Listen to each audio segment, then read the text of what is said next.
Jealous bitch. Bernadette Cooper, Climax, Maxie and Sherry, Original Mary J. And Flowers to Queen Mary. The girls are falling like a motherfucker.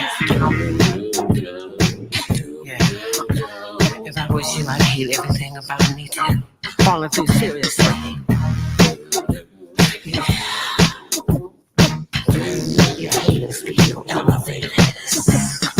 You up in my face, trying to do me, but you could never take my place. And all the while, you fake and smile. Your eyes don't lie with them hating ass vibes. You jealous bitch. Can't stand to see me shine. Jealous bitch. I've been blessed to get mine.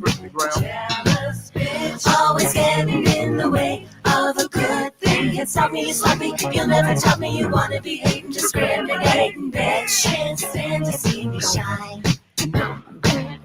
I've been blessed to get mine. Ooh, bitch. Always getting in the way of a good thing. Can't stop me, you stop me. You'll never tell me you wanna be hating, discriminating, bitch. Recognize gay, funk with me, and you'll never be the same. You do you, I'll do me, cause I'm the one that you'll never ever be. Jealous bitch. Can't stand to see me shine. Jealous bitch. I've been blessed to get mine. Jealous bitch. Always getting in the way of a good thing. Can't stop me, you stop me. You'll never tell me you wanna be hating, discriminating, bitch. Can't stand to see me shine. No good bitch. I've been blessed to get mine. Ooh, bitch. Always getting in the way of a good thing. Can't stop me, you stop me. You'll never tell me you wanna be hating, discriminating, bitch. I'll never let a basic woman hold me down. You're such a jealous. Your haters feel elevated. I know you watch me on Instagram. That's why I post looking fabulous. It's Uber Rich, and my track is so ill. I own stock in TikTok, and you are jealous. No need to leave my condo for this, and my hair is still fierce. Your hate gives me legendary, the architect of Climax. You'll never be me. Can't stand to see me shine. No good bitch. I've been blessed and getting mine. Ooh, bitch. Always getting in the way of a good thing. Can't stop me, you stop me. You'll never tell me you wanna be hating, discriminating, bitch. Recognize gay, jealous bitch. You do you, I'll do me, cause I'm the one that you'll never ever be. Jealous bitch. You'll never be me. That's Bernadette Cooper from Climax.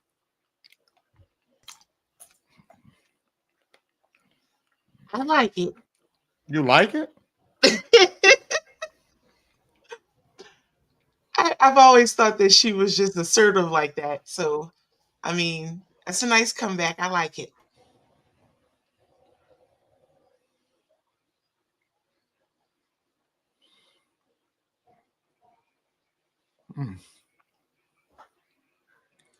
Okay. You guys heard that, Snitchy Smurf. Like that kind of talk. Wow, Lathers. I like her assertive energy.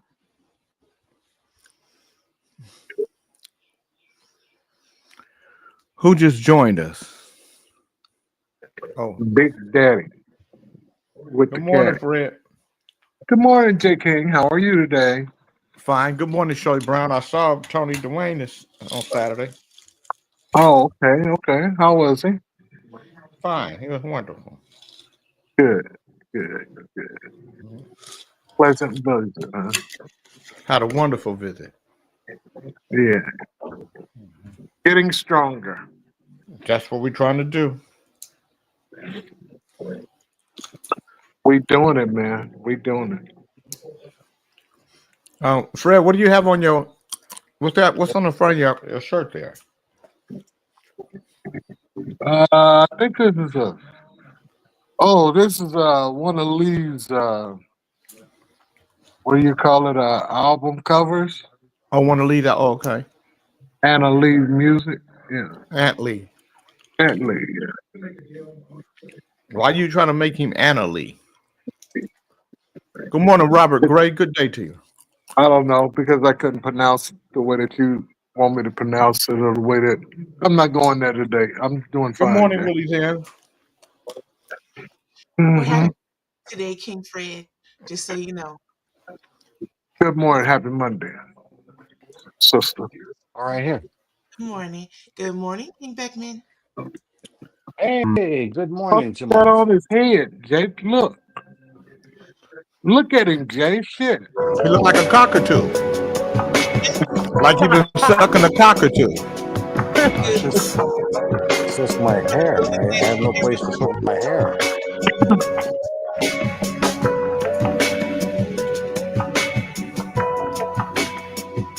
And that's what she said. Any cockaboo. Look like we got a. Good morning, Oh, Willie it's Dan. Good clear- morning, Lee Fletcher.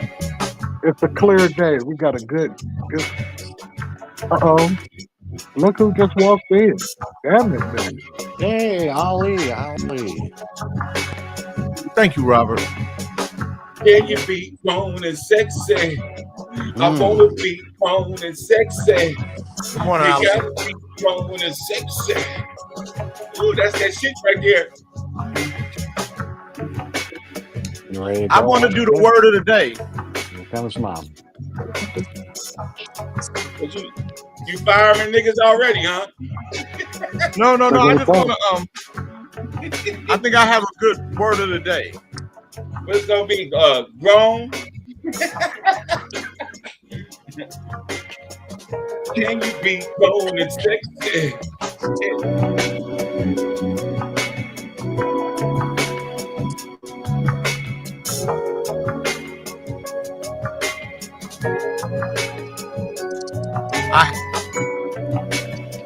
Very nice, King. Okay.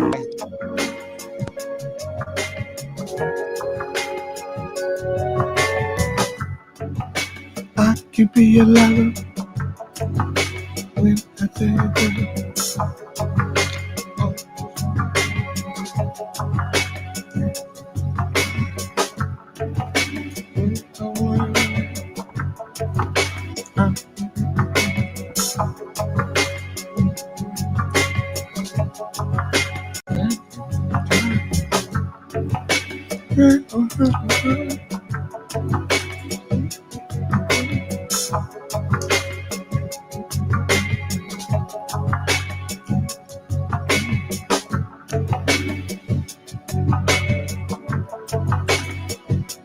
Good morning, Colorado. Good morning, Mo Moon.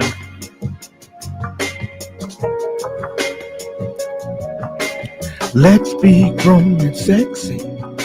I wanna be grown and sexy. Can we be grown and sexy? Do you wanna be grown and sexy? Let's be grown and sexy.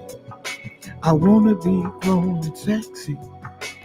Can we be grown and sexy? Do you wanna be grown and sexy? Can you be grown and sexy? I wanna be grown and sexy. You gotta be grown and sexy. Do you wanna be grown and sexy?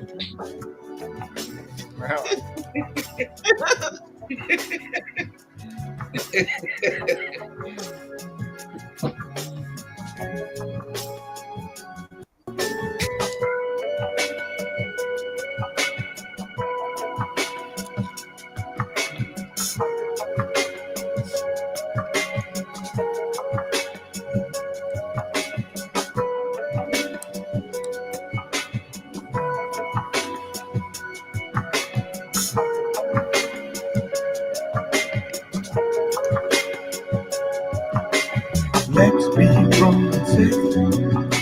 I wanna be grown and sexy. Can we be grown and sexy?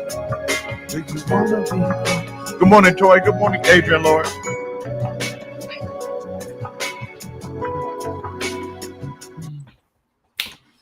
Good morning, good morning. I like to say good morning with the song. for you. Good morning, good morning. I'd like to say good morning with a song or two. It's a wonderful day in the neighborhood, a wonderful day in the neighbor. Would you be mine? Would you be mine? Kings in the Morning listeners, would you be my neighbor? Good morning, Ali. Would you be my neighbor? Only if you let me sing backgrounds on Grown and Sexy. If not, I'm leaving. Good morning, Fred. Would you be my neighbor? Sure, J. King. Have a great day, folks. Wow. Good morning, John Beckman. Would you be my neighbor?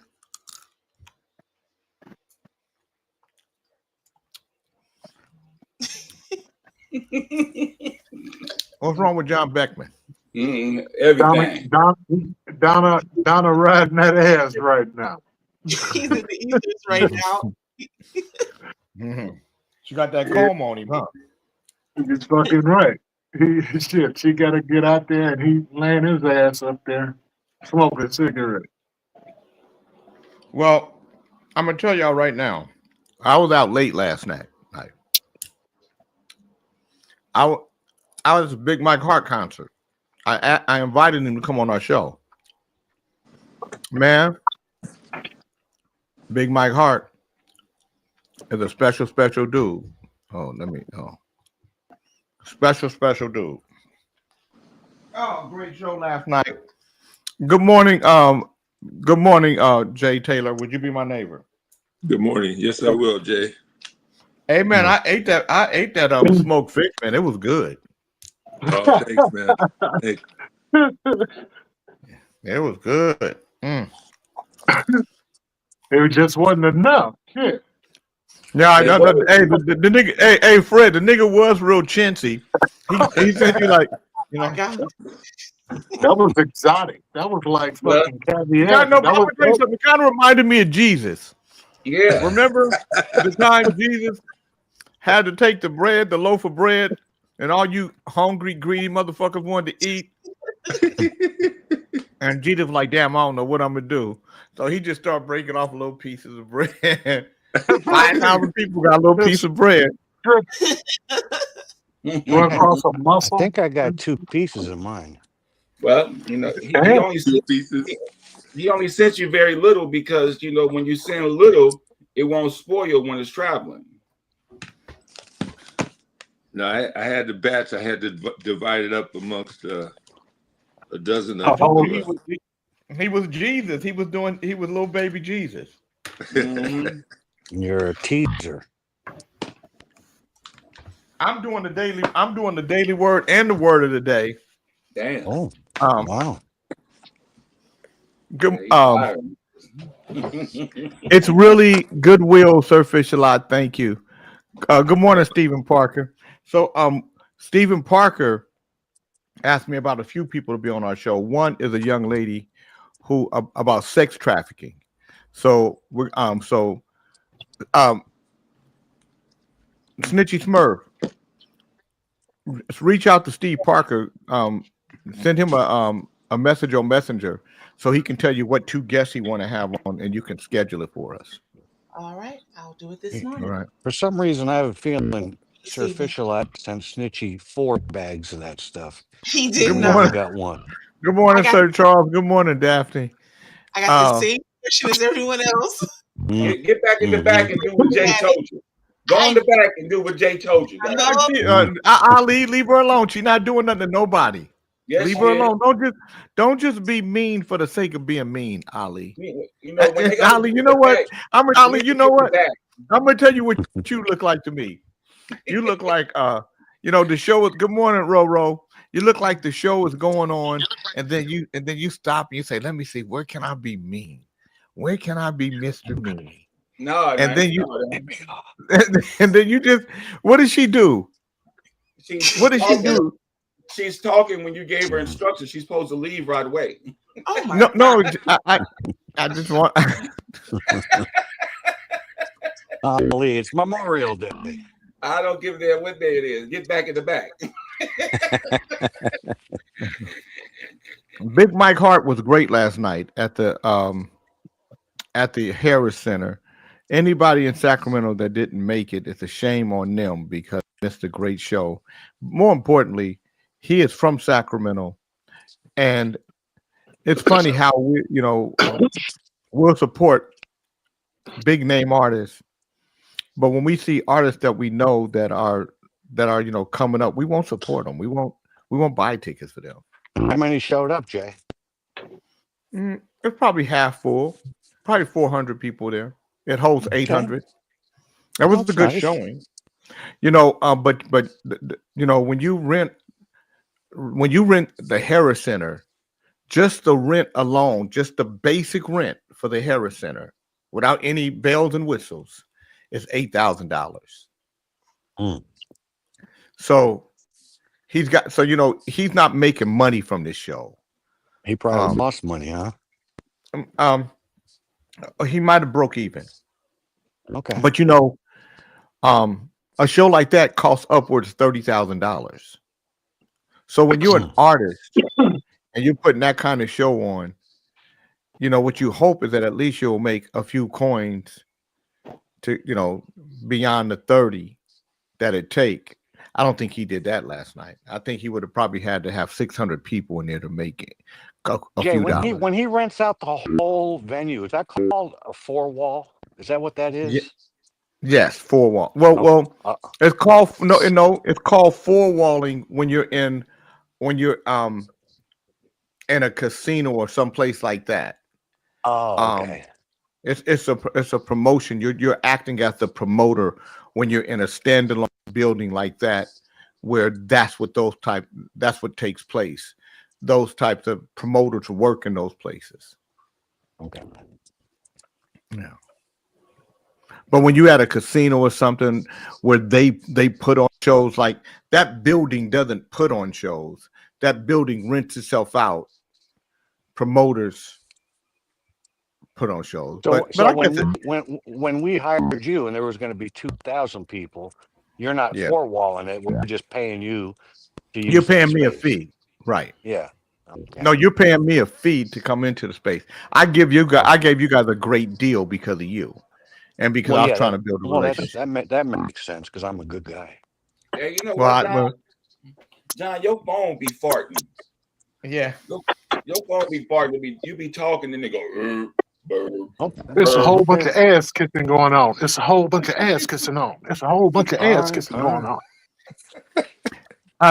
Fred just wanted you guys to see that you had on Versace glasses. King, what happened?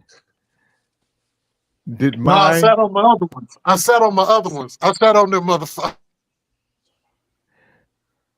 Did my what Ali get demoted? Are you handing out assignments between 8 and 10 a.m. to a non-king? Damn, man. Are you mad at Ali this morning? No. Good morning, Nakia George. She says good morning to Fred, Sir Fish-Lot, and everyone else. Morning, Big Charles. I'm sorry, I mean Chocolate Peach. Stop it. Morning, Chocolate Peach. I got names confused. John, you know what? That was a Freudian slip, Jay. I apologize. No. If we was in a group, it would be called the guys and shit starting John. The stirrers? No, you a shit starter, John. You're a shit starter. I learned it from you. How you learned it from me? Just by watching and observing you. So I made you call Chocolate Peach Big Charles. I made you do that. Yes. And I apologize, Chocolate Peach.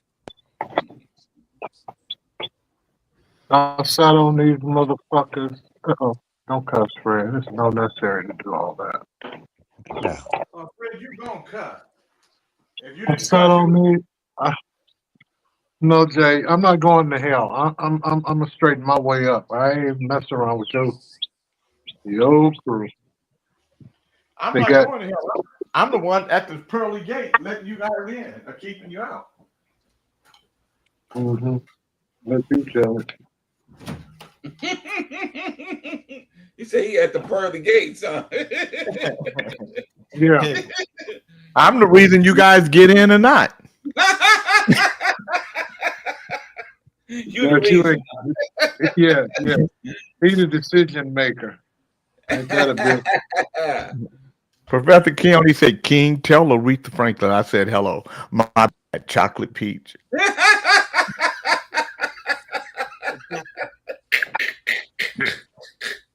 Man, Jay, is Big Mike coming on the show?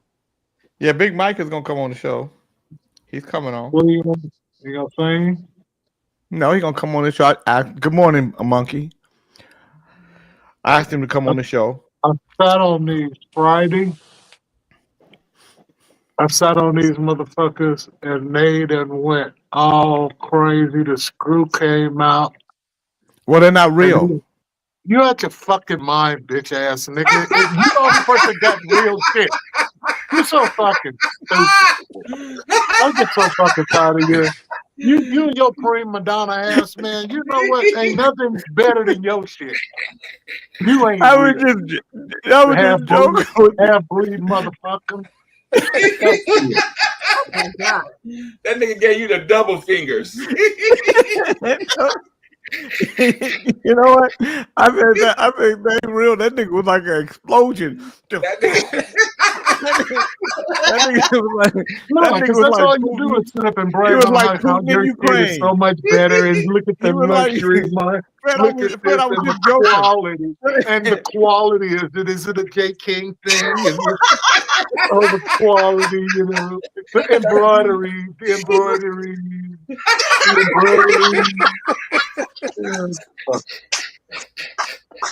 Give me a break.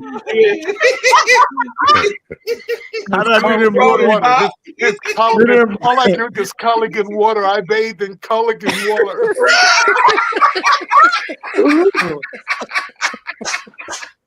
I get my ass waxed.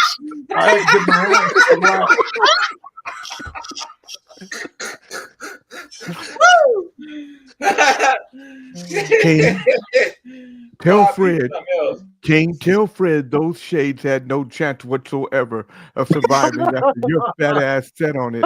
Now, whatsoever. Not what. That nigga said real or fake. Them niggas been able to survive. Real love thing. Yeah. I'll do that. I apologize for saying they was fake, Fred.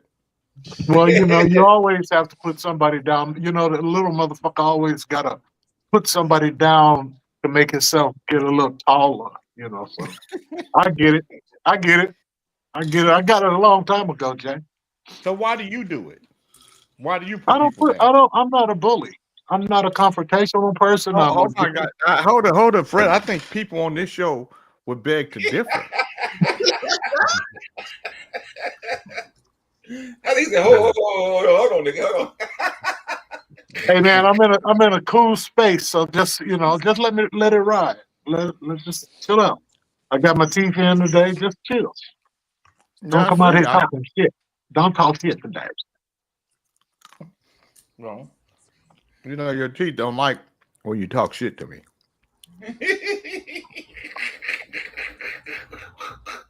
Why are you laughing, Ali? You like this? He edging you on, or do it just? Is this script? Is this the script part?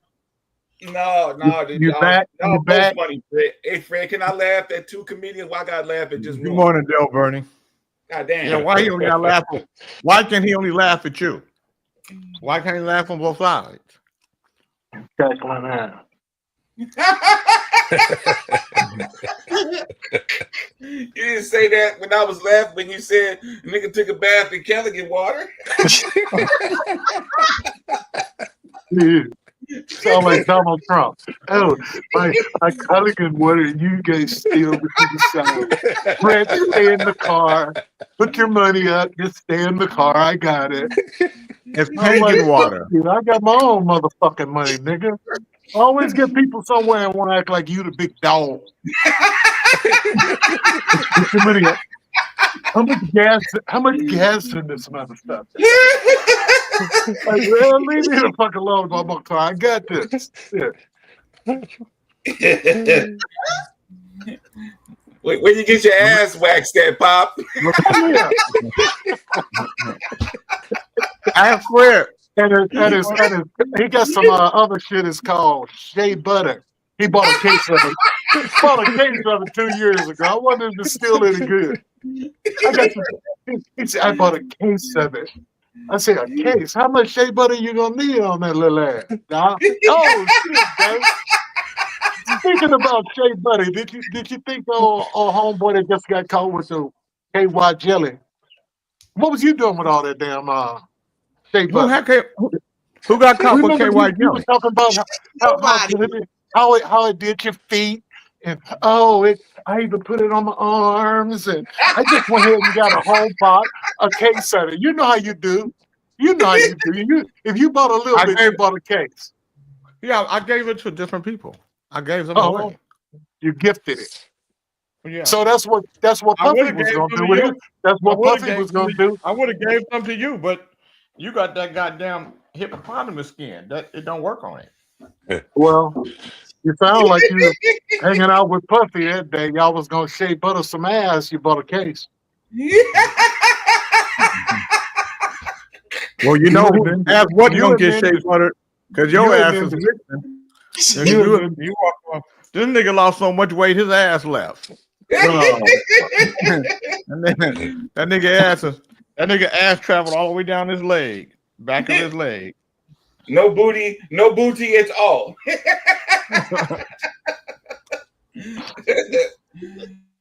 Mm-hmm. Damn. I hope Big Mike Hart make it. If he do, we'll talk about his show. Until then, let me do a little bit of news. A New Jersey man is taking Walmart to court for $2 million after falling inside one of the mega retailers' New York locations and suffering severe, grievous, and permanent injuries to his back and spine. Damn. Roman Camillo claimed in federal court records he was shopping at Walmart and suffering on July 26, 2024, and he slipped. Camillo lost his balance after stepping onto a manhole-sized puddle of light brown liquid substance at or near the self-checkout area toward the front of the store. After the accident, Camillo underwent lumbar fusion surgery. Walmart offered Camillo a $75,000, which he rejected. On May 16th, his lawyer submitted a new filing declaring his client's intention to sue the corporate chain for $2 million. No way. Camillo's lawyer, Mitchell Dornfield, said his client's injuries far surpassed $75,000, which Walmart was offering. The store's gross negligence failed to maintain a safe environment for customers and staffers, the filing claims. Walmart did not respond to requests for a comment on Saturday.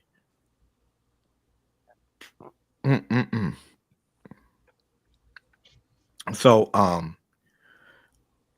sometimes people look at these slip and falls as a money grab.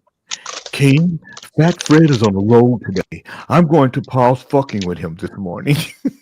That's what Keone said. Keone must be motherfucking. My AI program went batshit crazy 10 minutes ago, and I had to go read what it said. What did it say? Fred said that he was pleasant and non-confrontational. He did say that. Oh man, why are you fucking with Fred early this morning on Saturday, man? Fuck Fred. I was planning on coming in and telling Beckman, go fuck yourself. Why you coming here fucking with people, OAJ? Why don't you just leave motherfuckers alone? Oh, you fuck with everybody all the time. Don't pretend you don't. I asked you a question. I just don't answer it. Well, am I obligated to answer your questions? Well, I just asked you a question. You know, you got attitude with everybody. You know, you might get put in the back, motherfucker. No, You know, that must make your Can't- little you can't- dick hard. You can't you can't put it. Good morning, Tim. Good morning, Why not, Jay? JoJo Red. Jay, Because why do you can't give put a him in person the a back job? because Wait, you can't wait, put him in the you back because he conversation. talks shit. Fred, you Jay. talk shit. You talk shit for the whole time. Put you in the back. Why do you get to talk shit, but OAJ can't?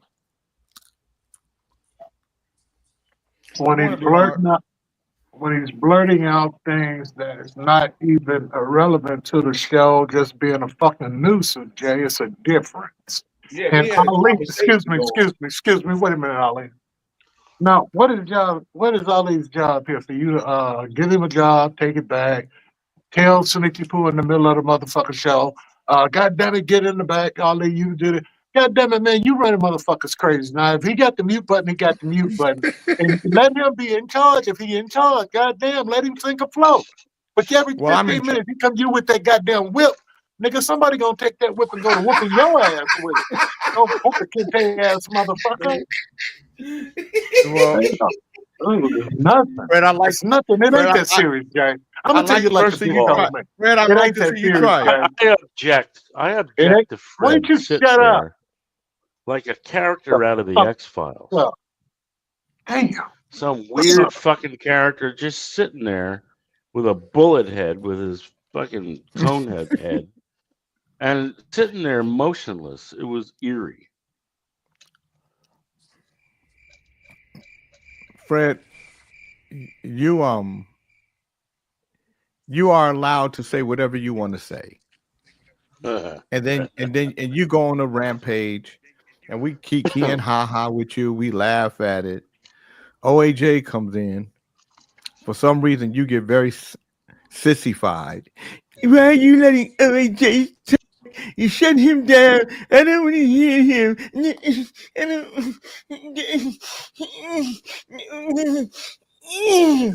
I want to like shit. Be a man. The same way you dish it, take it. You if there's a puffy on this group, it's you. I just want to come in hot. You know more about Puffy and Diddy and all them motherfucking freaks. You and this motherfucker, your buddy here, OJ. You slow your roll, motherfucker. Change your tone. Change your tone. You in the industry. You hanging out with them goddamn. Seriously, what's wrong with you, OJA? Ain't nobody even tripping with you today, man. What does that later stand on. for, OJA? You later Oh, on, angry bro. ass, nigga.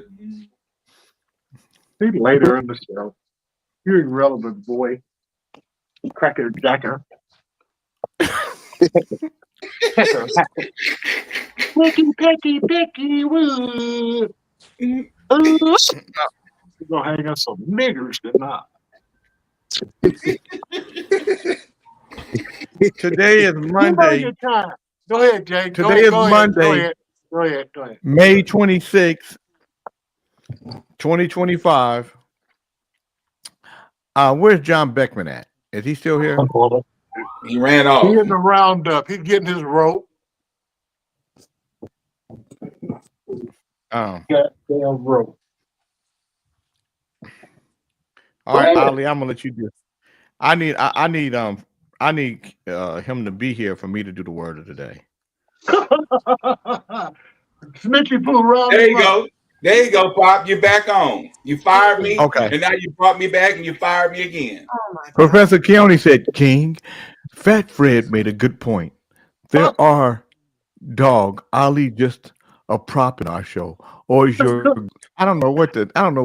come on, Professor Keone. I don't know what the hell you write. You gotta get your shit together. Use your imagination. Put something with your maverick.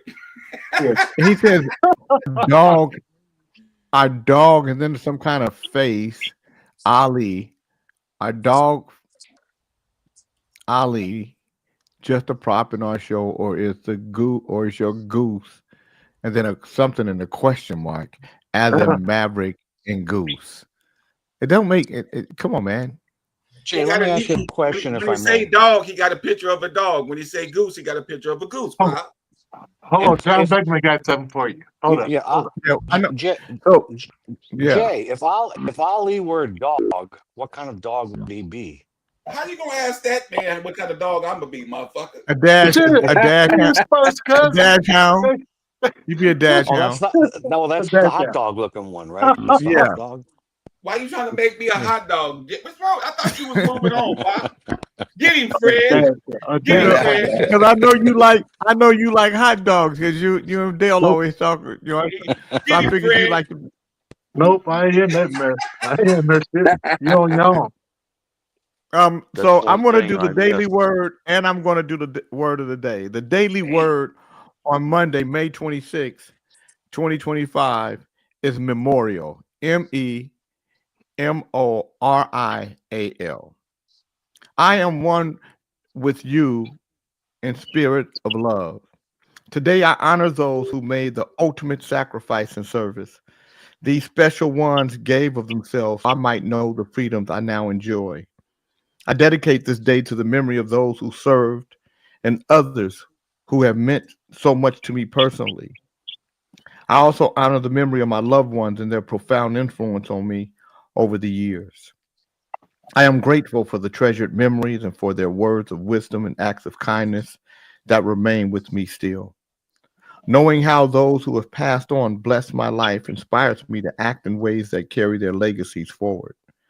I feel comforted and fulfilled as I reflect upon my precious memories. I have renewed appreciation for the fleeting nature of life. I commit to spending time with the people who matter most to me now. Today's Bible verse is Matthew 28:20. Remember, I am with you always. Good morning, Sonny Bland. So I'm going to do the word of the day. The word of the day is cockatoo. And definition for cockatoo is a parrot with an erectile crest found in Australia, Eastern Indonesia, and neighboring islands. Let me see if I can use it in a sentence. John Beckman looked like he must have sucked a cockatoo with that hat on.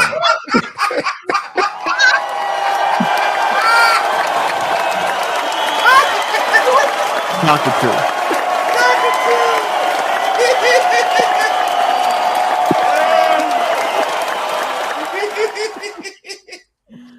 That's why you wanted to do the word of the day, Pop. You had a good word. Yeah, I forgot to spell it. I'm sorry. You fucked up, Pop.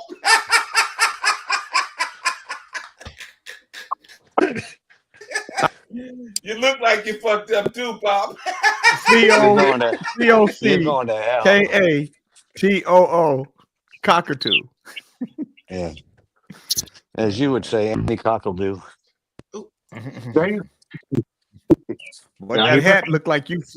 That hat looked like you might have sucked a cockatoo. It's a fuck you. He needed you here, John, for that word of the day. You had to be here, partner. I heard it. I was getting the dog's water. I'm sorry, Beckman. My bad. I just had to. Yeah. You know, there's no hard feelings. Well, put the hat on so they can see your cockatoo hat. But by the way, Jay, cockatoo is one of the worst parrots for most people to get. That's how you wear it. Who asked you, sucker? That's where I'm supposed to put that hair. Where else am I supposed to put that hair? Looks stylish. Who asked that sucker? I don't know that motherfucker. A dispute over mayonnaise led to an employee at Checkers shooting a customer to death outside the fast food joint in Florida. Elijah Mackey, 23, stands accused of first-degree murder in the death of 40-year-old Wesley Robertson, authorities say. According to a probable cause arrest affidavit, deputies with the Osceola County Sheriff's Office responded shortly after 10 p.m. Wednesday to the checkers at 5780 West US 192 in Kissimmee for a shooting. Paramedics rushed Robertson to a hospital where doctors pronounced him dead. Witnesses later told detectives Robertson had been complaining to a female employee about his order and requested several times to speak with a manager. One witness told cops the argument was over missing mayonnaise packets, per the affidavit. While Robertson stood at the window, Mackey came around to the front of the building and began arguing with him. During the spat, witnesses believe Robertson called Mackey a pussy or bitch, the affidavit said. Mackey allegedly said, "Oh, I'm a pussy," pulled out a gun, and shot Robinson in the chest. Damn. Mackey ran away, but returned to grab his backpack before fleeing again. Cops later found Mackey hiding under a stairwell at a nearby hotel. He told deputies he had a gun on him and asked, "Is dude okay?" The affidavit said. He's a pussy Video for from hiding the in the checkers. stairwell. Video from the checker showed Mackey climbing out of the drive window and running up to Robertson before shooting him. The defendant was appointed an attorney. He remains in Osceola County without bond. Checker spokesperson released the following statement: "We are shocked and saddened by the incident that occurred last night at our restaurant in Kissimmee, Florida. The actions of this one employee do not reflect the values of the thousands of hardworking employees across the country. We are working closely with the police in their investigation, and we're sending our thoughts and prayers to the guest family. We're throwing this employee under the bus. He is a pussy as far as we're concerned." Hey, you're going to hell for sure. Man, I mean, how crazy. This was over a packet of mayonnaise or a bottle of mayonnaise? Packet. A packet. Mm-hmm. Unbelievable. What colors were they? King, do you have a photo of this idiot? Actually, we do. There he is, right there. That's looks the like shooter. Dre, a very thin Dre. He does. He does have a little Dre look on him. Yeah. Threw his whole life away. 23. With a gun on him. That's why you can't carry a gun. Over a pack of fucking No, mayonnaise. no. I carried a gun for 30-some years. Jay, I carry a gun. I don't use it unless I only used it. I didn't shoot anybody, but I only used it once. Oh, Dre, you're here. I'm sorry. Yeah, only time I've not carried a gun is when I was in LA. All of You only Detroit, I used it carried once. a gun. I never. Well, I didn't have to After use it once. discovering messages that showed he was cheating on her, a Tennessee woman waited until her boyfriend came home from work and allegedly shot him dead. Damn. Dasani Badgett, 20, faces a first-degree murder charge in the death of her boyfriend, Stephen Morgan, in Knox County, according to court records. Knox County Sheriff's Office incident reports obtained by local NBC affiliate WBIR and CBS station WVLT. Deputies responded to a shooting at around 5:40 p.m. Saturday. When they arrived, they found Badgett in the driveway screaming for help. Deputies went inside and found Morgan suffering from a gunshot wound to the chest. Paramedics pronounced him dead on the scene. Badgett reportedly told detectives he'd been using her phone after he busted his. Morgan had later logged into his Yahoo account on her phone, and she allegedly found out about his reported infidelities when she read his messages. The defendant allegedly grabbed a gun from their bedroom nightstand and sat on the couch waiting for an hour until he returned home from work. When he arrived, she confronted him. She reportedly told deputies she racked the gun several times to show it was loaded and demanded he do things regarding the situation of their relationship. The argument got escalated, and Mr. Morgan attempted to grab the gun from me. And it struck him, and it fired and killed him and shot him. Cops arrested Badgett and transported her to Roger G. Wilson Detention Center, where she remains on bond, remains $300,000 bond. So, ma'am, could you tell us what happened? I was looking at his phone, and she was a skanky looking girl too. And he liking on this skank, and I'm like, who is this skank you liking on? And then he said, I ain't liking on no skank. That's my friend Jennifer. She like family to me. And I said, do you lick all the booty holes of your family? And then he said, what you talking about? I'm sorry. I can just picture her saying this too. And then I cocked the gun and said, it's loaded. It's loaded.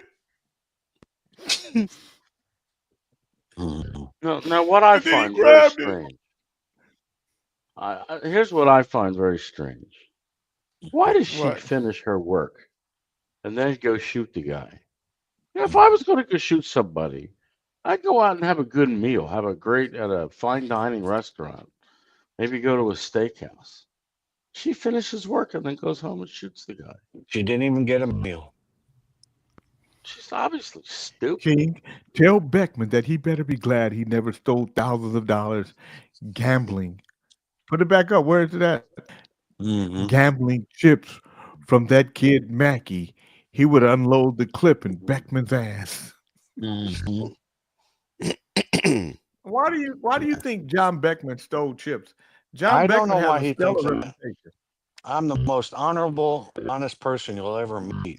You ain't honorable. You might be honest. Okay, that's why he think that. Because you sound like Donald Trump, and we know he be lying.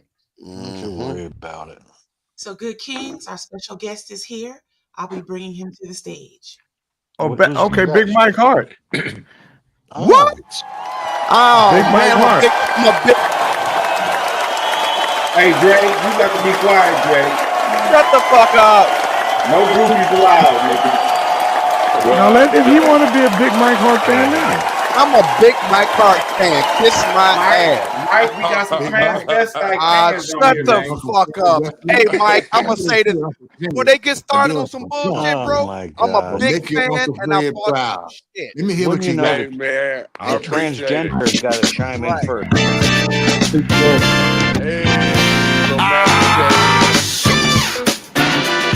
Hey, yeah. That's sure enough funky.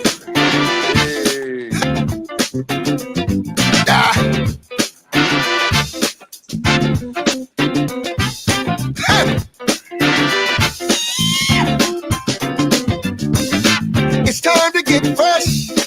I'm about to get clean. Jump in the deuce in the quarter, no fifth wheel with a gangster lean. Cause where I'm going, they dress to impress. Sharp as a razor blade with a taper fade. Look at my best. This groove is funky as magic shade. Don't make me say it twice. Water and powder. I'm smooth as baby hair, and yes, I'm cold as ice. Magic. Magic. Hey, hey, hey, hey. Magic. Magic. Eric, hit me, ECO.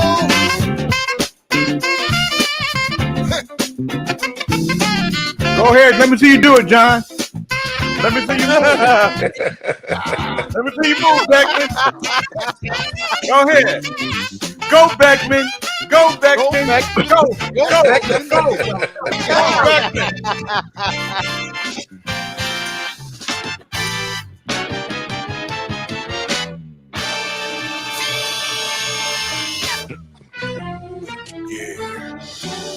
Hey, man, if you don't mind, I need a straight like a lion here to dig me. And make it 10 toes down to the ground. Now y'all fall into the groove and don't move. You know, music can do a lot of things to a lot of people, which allows me to take my trombone and just keep creating. Here's what it is. I will give it to you. Here's what you want, baby. Here's what you need.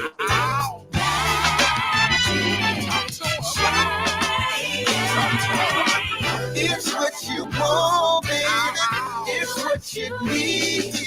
Is that my other Uncle Fred? Fred Wesley? Uncle Fred! That is beautiful.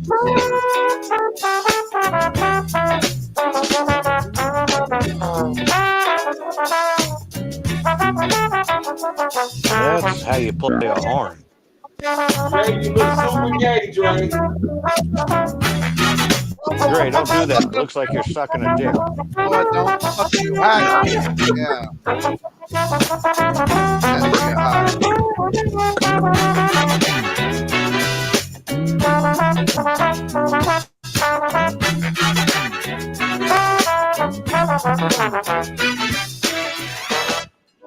All aboard the funk train, baby. Hit me, fellas. That's count. Horns. Ooh, damn. That grease. You gotta be careful with the grease, baby. It'll get in your legs, make your legs light. Whoa. Put a hump on your back, spin it around. Let it reel on James Brown. Put a hump on your back, spin it around. Phil, bring that horn with your funky sound.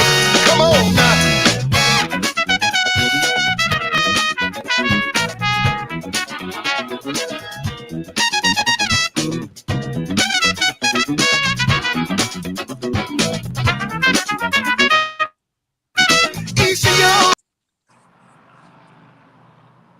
Oh, we lost Hey, Jay. Jay done fucked around and went away. Oh, Big Mike, how you doing, Big Mike? What up, man? How Hey, are man, I you? have to tell you, bro. Penthouse Suite. Oh, my Yes, sir. nigga, that's my shit. I Hey, bought that man. motherfucker. That's my shit right there. Hey, man, I appreciate it, man. Hey, look, you a smooth Yes. player, so you look like you penthouse quality. You know what I mean? Penthouse all the way, baby. Believe Hey, that. hey, man. So look, hey, it was tailor made for people like you. You know what I'm saying? My man. Well, Big Mike, I hope you know you're talking to a transgender there, but go ahead. Shut Oh, the man. fuck up. Hey, Don't listen to him, hey. man. He full of shit. He full of shit. Hey, They hate on penthouse players, okay? Hey, Just man. know that. Hey, They hate on penthouse players. Hey, man, in a world where you got to be politically correct, I ain't gonna comment on that. But hey, look, my music is for all genders, and you know I'm Good morning, Jeff I'm an Carlin. equal opportunity artist, man. I want everybody to play it. You know what I'm saying?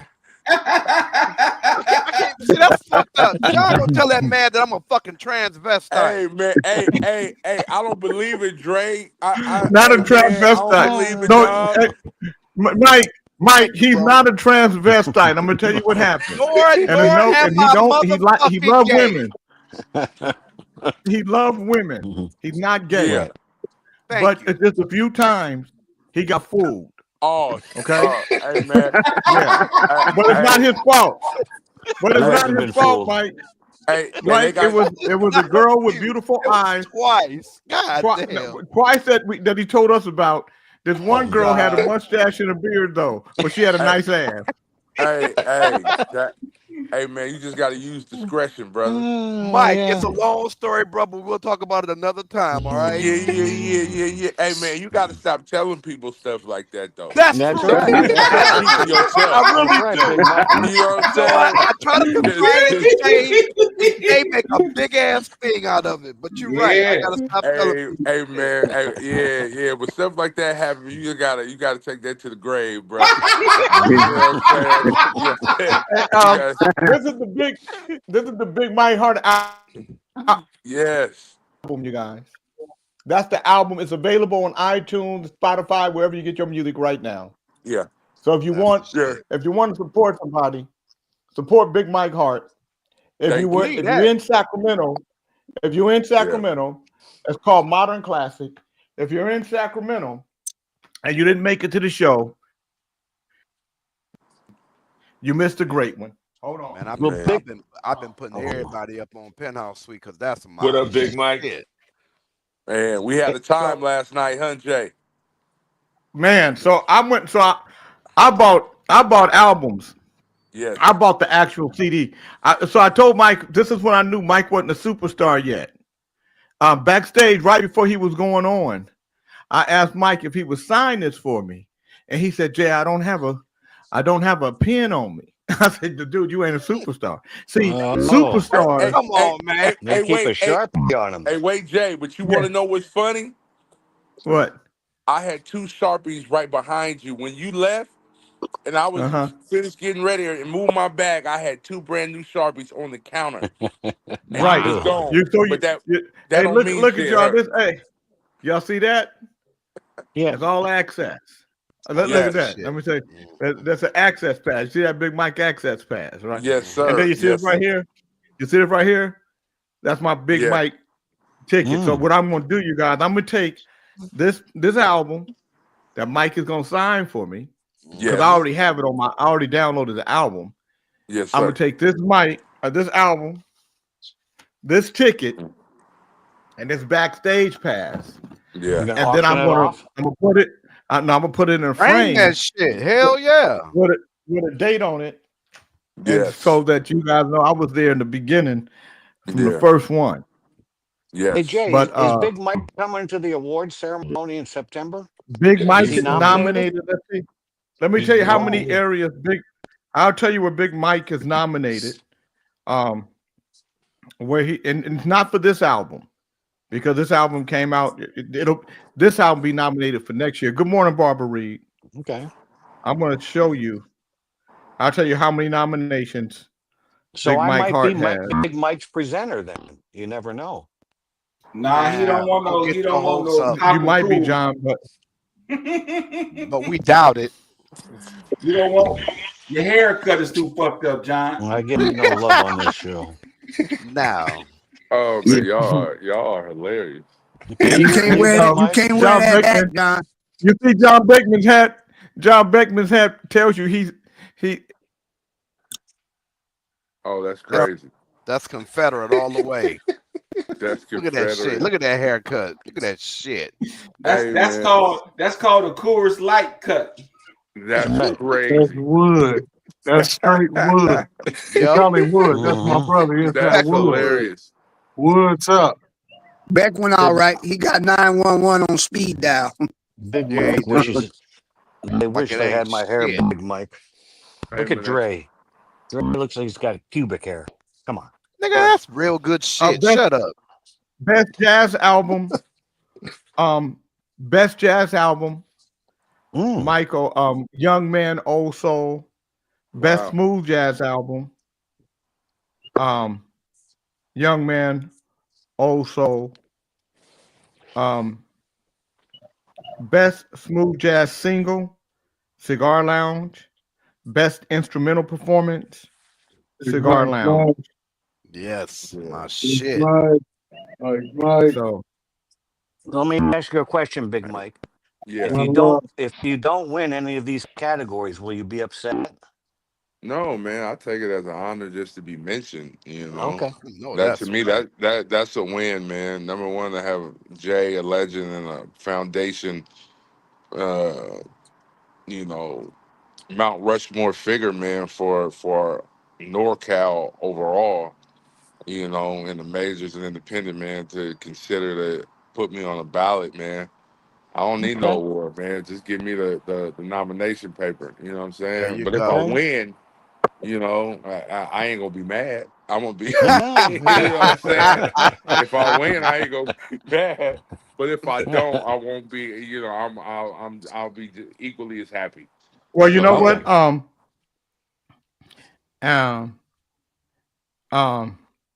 The good part about it is this. nobody will be able to manipulate Yeah. the game because it'll be based on fans, how your fans, good morning, B Butch.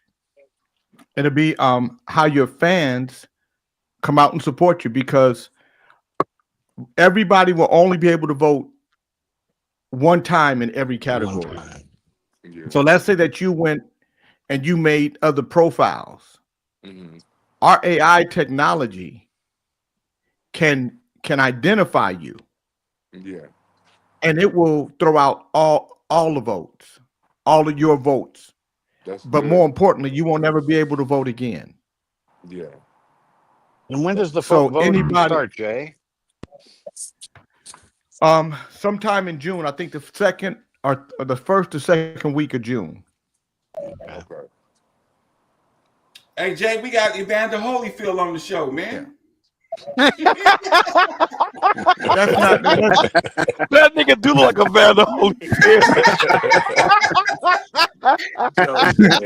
Let me tell y'all something. Always Hey, but I'm gonna tell you guys something. Big Rob was a big overweight dude. He lost a lot of weight, and the nigga got halfway handsome. The nigga used to the nigga used to have a little blob. The nigga used to have a little blob on him. Now the nigga, I'm like, damn, Big Rob look like he, he might be able to put his Mac hand down. All right, you guys. So Mike, how long have you been playing the guitar, and what made you pick up the guitar versus the bass? Because I know your Uncle Jimmy's a bass player. Yeah. So he started out as a guitar player originally though. He transitioned over to bass. But growing up, I seen him, my Uncle Alonzo, who was there last night as well. As a kid in our family quartet group, my grandfather raised them up in a quartet group called the Morris Brothers Plus One. And my Uncle Jimmy was a guitar player, and my Uncle Alonzo was a bass player. So as a kid, I would always be around my Uncle Jimmy's guitars. And as he said last night, the concert, he used to chastise me for touching his expensive guitars until my grandfather said, hey, he took a real interest. You should pour into him. And then when I came home in the 4th grade, I used to catch the bus and go to my grandparents' house. And my uncle had surprised me with a guitar and a little practice amp. It was behind my grandmother's rocking chair. And from that day, that was the beginning, man. So, yeah, 4th grade is when I got my own guitar, and I Good ain't morning, looked back Cal since. Williams. But let me ask you a question. So when you get as a 4th grader, or do you just gravitate to it right away? Do you just play a little bit?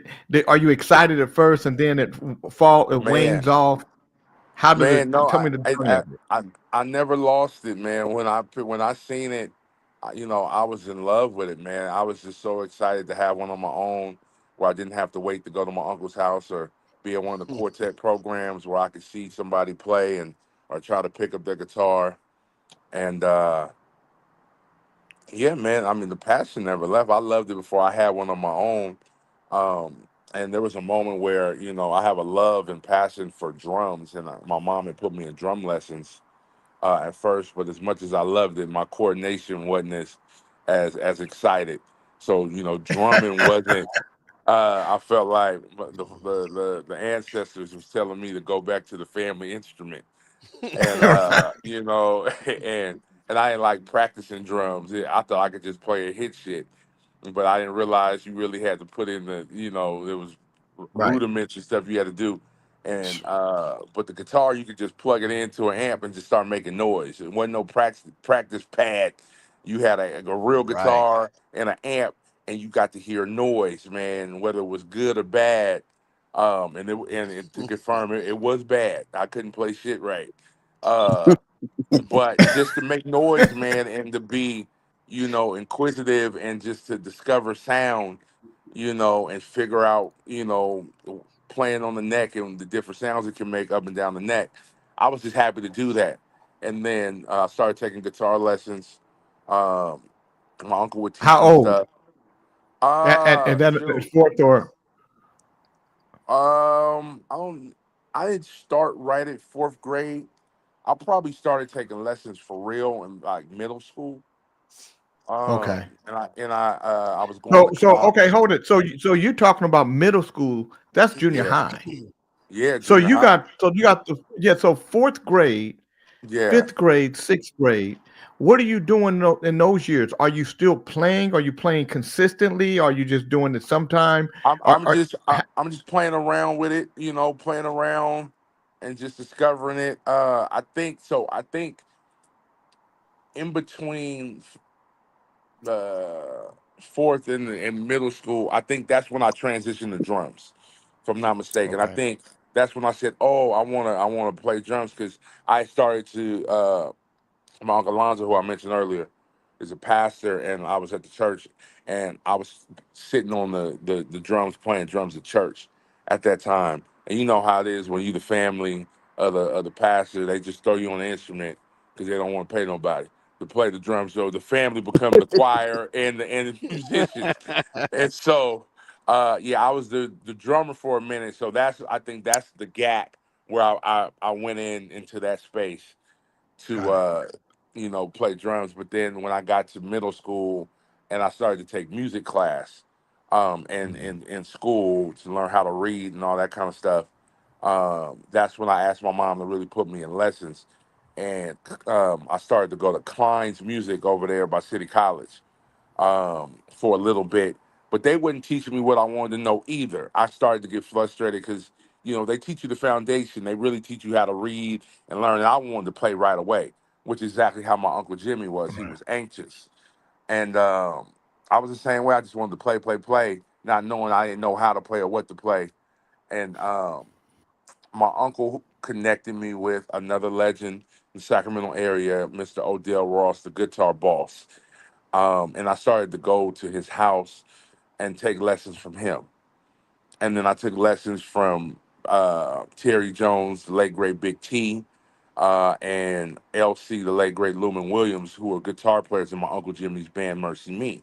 So Now, when I so would so hang out, of the ones that you took lessons from, yes, which one was most influential? most influential from that time period, probably Lumen LC. He took the Mhm. most time with me. And Big T, both of them, because I learned some quartet stuff from Big T. But to be totally honest, man, where I really got a lot of my guitar style and understanding how to really write and play was from Derek from DOA, because I learned fundamental guitar stuff from them, but I learned how to really play from Yeah, D. People know D yeah, as a bass player, but he's equally amazing as a guitar player and songwriter. And, in a world of great musicians, man, I learned how to really put stuff together and understand chord progressions and melody and, how to play with two guitar players and how that stuff really comes together from D and being in the studio. So, right, that's really where I got started to understand. Because even though I learned guitar chords, I didn't understand what they call the root note. I didn't right, understand how to hear.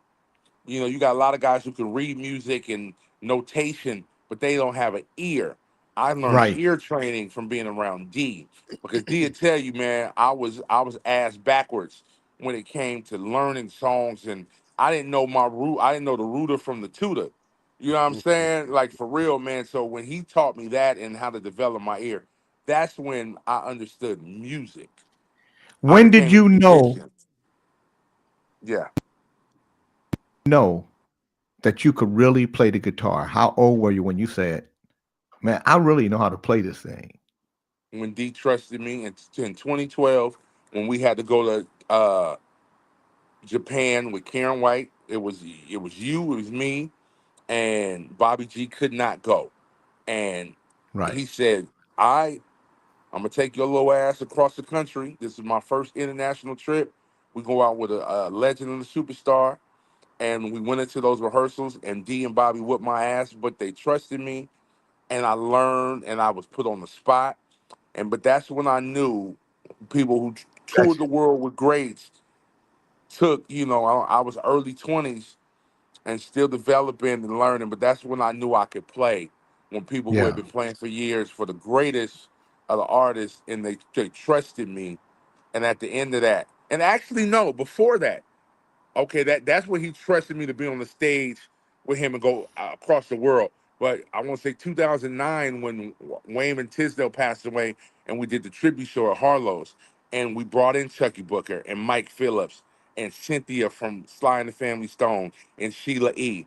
And Derek said, "I'm gonna put you in an all-star band." That's when I knew I could play, and he That you trusted play. me. So yes. Okay. And so for those of you who just tuning in, that's Big Mike Hart. Big Mike Hart has an album out right now. It's just coming out. It's called Modern Classics.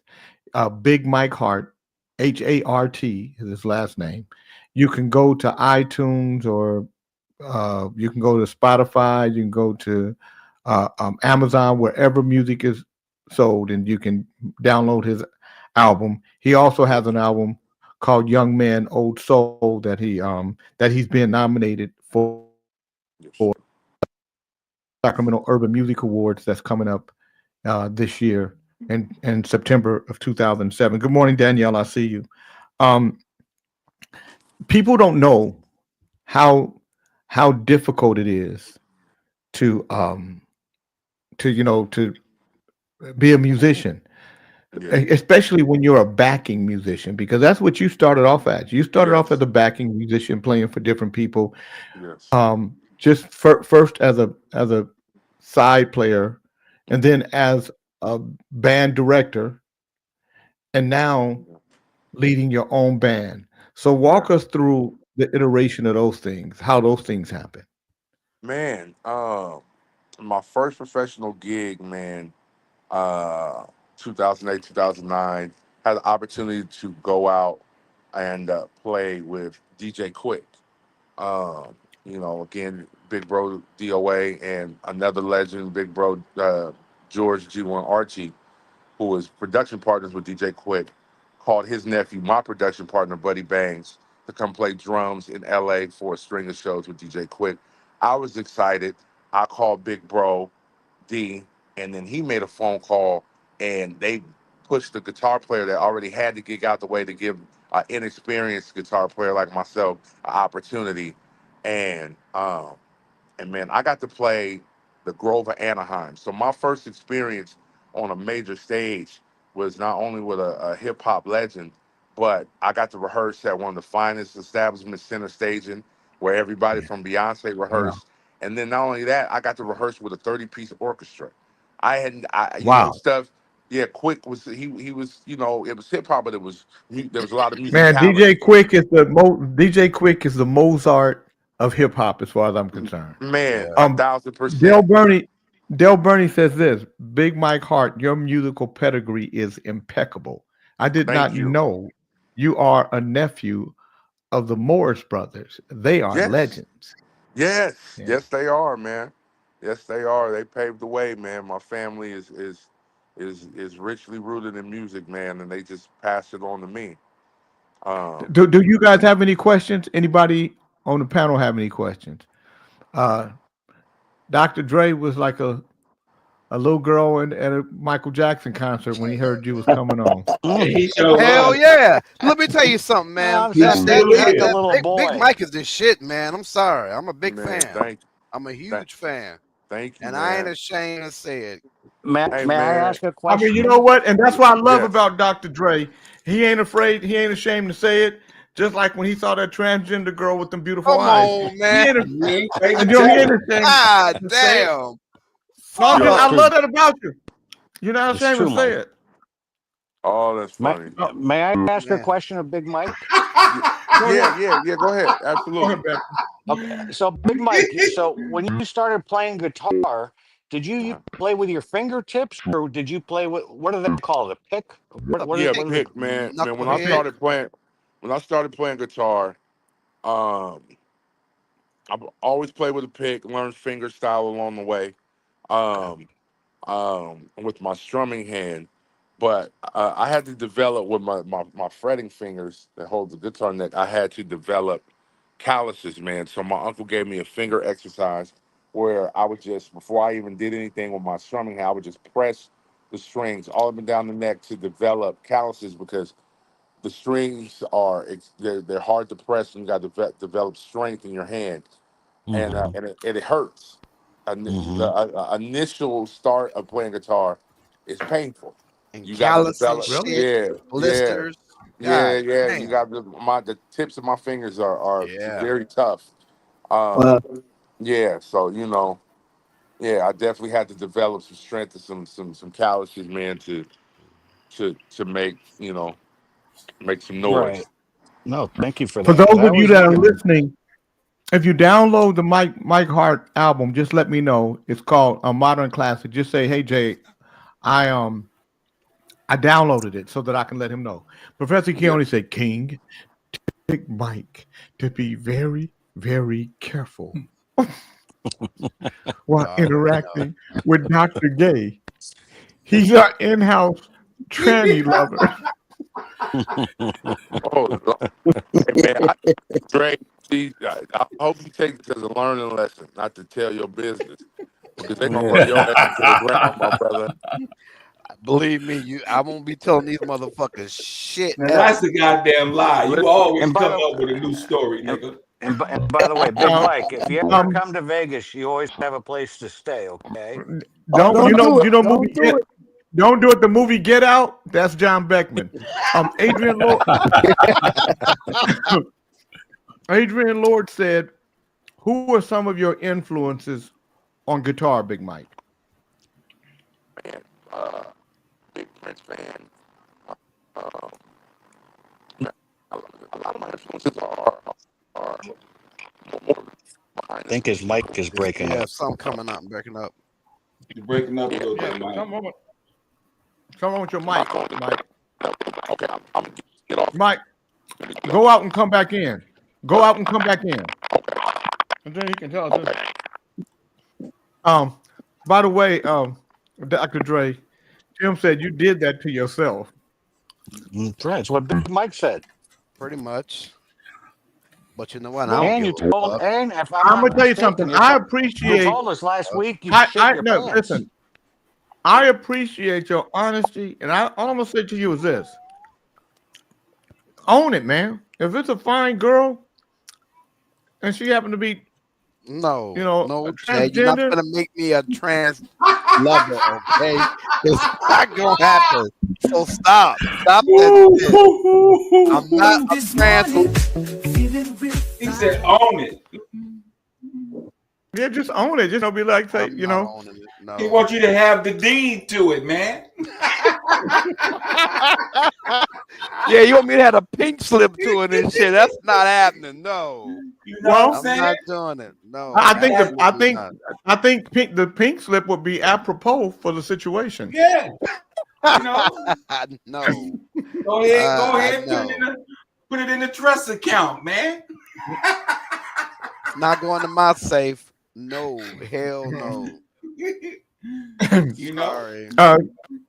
It ain't nothing wrong with it, man. You know. Yeah, it is. There's something wrong with the fuck with it. Yeah, it is. There's definitely something wrong with it. No, Jay. As Robert Red, I'm okay.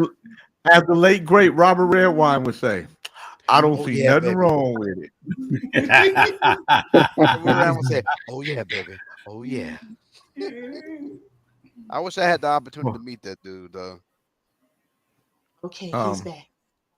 I got him. I just added him. I think he's added. Okay, Mike. So the question, add him to the stage. I don't think maybe I didn't. The question that Big Mike is going to answer is who are his greatest influences on the guitar? Who influenced him on the guitar? What Adrian Lord. Can you hear me? Yes, What ain't okay? It is. It's coming out real There it crazy. is. Big Mike, did you get the question? Say that one more time, Jay. Okay, he's still coming on. Is it still breaking up? Did he join yet? Yeah, he's there and it's breaking up.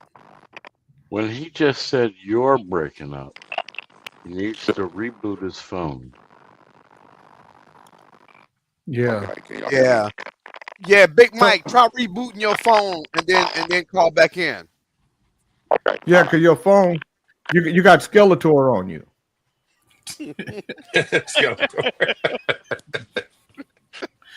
When that No, happens, he you had a go little to airplane Skeletor. mode and come back as well. Yeah, That he got, should he be got. that should be standard SOP for anybody doing this. All of us should reboot your phones before you do it. Come on. Let me see. I think I have a joke I can tell you guys real quick. Well, Keone wrote something. See if that's funny. That shit ain't What funny. did what That did wasn't a Professor bad Keone? question. That wasn't a bad question. That What did what Beckman did asked. I what did was Professor surprised. Keone write? King. He said that letting John Beckman ask our guests, not Jay, guests, can you play our Chocolate guests. City? We can't play a lot of music because they'll take us down. Snitchy Smurf would have to tell me if we can play. King, please stop letting John Beckman ask our guests these hard-hitting, retarded ask questions. He did it to Nikki too, bro. Remember how Nikki handled that fool when he asked her about working with Madonna? Beckman's an idiot. Well, he ain't too goddamn bright as damn. So if you misspelled guest, it should be No, guest, not guess. Does nobody hear me? I guess. Yeah, we hear we you. hear you. Yeah, we hear you, nigga, but we got shit we reading. You ain't part of that part, nigga. First of all, was it Who gives required a for you to fuck? say Shut that up. twice? Was it required for you to say that twice? I'm gonna show you what's required. I'm asking. Going. I'm gonna tell you guys a joke until he comes back. A woman with small boobies buys a finely carved mirror at an antique shop and hangs it on her bathroom door. Morning, she playfully says, "Mirror, mirror on my door, make my booby size 44." There's a flash of light, and her boobies grow to the enormous proportions. She runs to tell her husband what happened, and in minutes they both return. The husband crosses his fingers and says, "Mirror, mirror on the door, make my manhood touch the floor." That flash of light, and both of his legs fall off.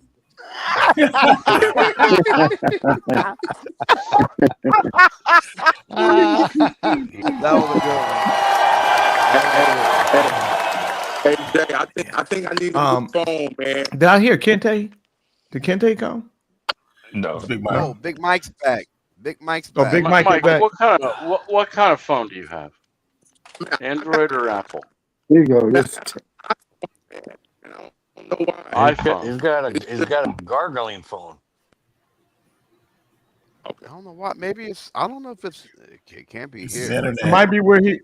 It might be where Yeah, it he could be is. the internet. Yeah, it could be. The internet. Sometimes you go to airplane mode and come back and it'll restart your connection with your Wi-Fi. But a lot of time it could be. Yeah. Well. Yeah. Go to But airplane I mode and just. come back. Yeah. Anyways, Big Mike, what I was saying is anytime you want to come to you have a place to stay, okay? Now your shit is coming out. Yeah, Beckman shit all messed up. Yeah. Okay. Why you sound like that? Why are you Sound doing like that, John? R2D too. Okay, so I know what's going on here. How many people do we have on the thing? That's Take Big what Cousin it off. is. We are Take Big full Cousin house. off real quick. Big Cousin, you got to go off for a second. I think you might be fucking it up for Big Mike. Let me see. So Big Cousin. We are a full house. So did you hear what I said? Take Big Cousin off. I have. I've Okay, already done it. Now bring and Big then Mike in. Well, he ain't That's a back yet. great way. That's a great way for you, Jay, to negotiate Mm-hmm. another 10 seats. Let them throw it in. If they can't provide you 10 seats that work properly, then let them give you 10 more seats so you never hit that limit. B. Butch said, "Big Mike, can you explain what it was like working with Roger Troutman?" He didn't work with Roger Troutman. He did a song with him, I believe. Am I better? Am I better? Yeah. I don't think he did a song. Chocolate City, I think. I don't think he did that with Roger Troutman. Roger Troutman was dead by the time Chocolate City came out. Okay. So you guys don't know what you're talking about. Mm-hmm. He did a bonus trip. Started. Can I tell you an observation I'm making by looking at Howard? Who did you do Chocolate City with? I don't understand. And then you gonna repeat it because somebody say who did he? You just as retarded as the person that asked the question. Phil Lathers. This is a song he requested, and he has Roger Troutman's name in there. That's where I believe he inferred that from. Thank you. What'd she thank you for? She just told you off. No, I didn't. Why are you thanking people and shit? She just told him off. Why is she I did thanking not him? tell him off. Hey, Hey, Nicole. OAJ, I think that was a good idea, OAJ. OAJ Chocolate, said Roger Troutman you need to ask for 10 more died spots. in- That makes sense, OAJ. That does make sense. He's got Mike. negotiating. He's got something Hey, to now negotiate. they trying to say that you did Chocolate City with Roger Troutman. I did. When did you do Chocolate City? Well, I mean, it's sampled, so I just featuring Roger and Shirley Murdoch. But you didn't do it with Roger. Not with Roger, no. Okay. Yeah, so they thinking I'm like Roger You was were right. Then you were right. Roger died in '96. That's what I did said. that in 2016. That's what I said. Roger died in the 90s. Unless I'm but then I got a lot of retarded people that listen to the show and that's on the show. Yeah. But Shirley, I sampled Chocolate City. Shirley Murdoch reached out and gave me the green light and told me it was okay, and then put me in contact with the publishers, man, and they cleared it for me. Got it. Yeah. Yeah, a lot of people there's a lot of Dr. Dre really got it supercharged with you being on the show and everything. So just know that, you know. I'm glad he didn't see you from the back because the last time he seen Oh, one come dude from on, the back. man. Yeah. God Dre, damn. Dre, remember that dude you saw from the back? You thought it was a girl. Don't. No, I'm sorry. Mhm. I remember that story. Mike, and Dre ain't gay. First, let me say that, and he loves women. But this one time, this girl had on a dress, and she had a nice ass, and Dre was looking at her, and he walked in front of her, and she had a mustache and a beard. So he didn't know she was transgender. It just, for some reason, the transgender is fooling. They've done it a few times. Yeah, the one time when he kissed this one girl in the mouth. Hey, stop that shit. I ain't kissing no fucking Okay, I didn't know for sure. I didn't know if you did or not. Okay, he didn't kiss the girl in the mouth. He almost he could have kissed the girl in the mouth with the beautiful eyes. Sometimes Dre is just mistaken. That's all. Well, everybody is so when you guys download your Big Mike Hart album, please let me know. Just say so I can let my Big Mike Hart know who downloaded it. And download Penthouse. Yeah, Suite. That's the shit. Y'all want I to get downloaded Penthouse it, Jay. Suite. Tell him again, Ali. Okay. Sir Fisher, John Taylor said he downloaded it. Dre, have you downloaded the new album? Not the new one. I got Penthouse Suite. Okay, so we're not talking about Penthouse. The nigga got a new album.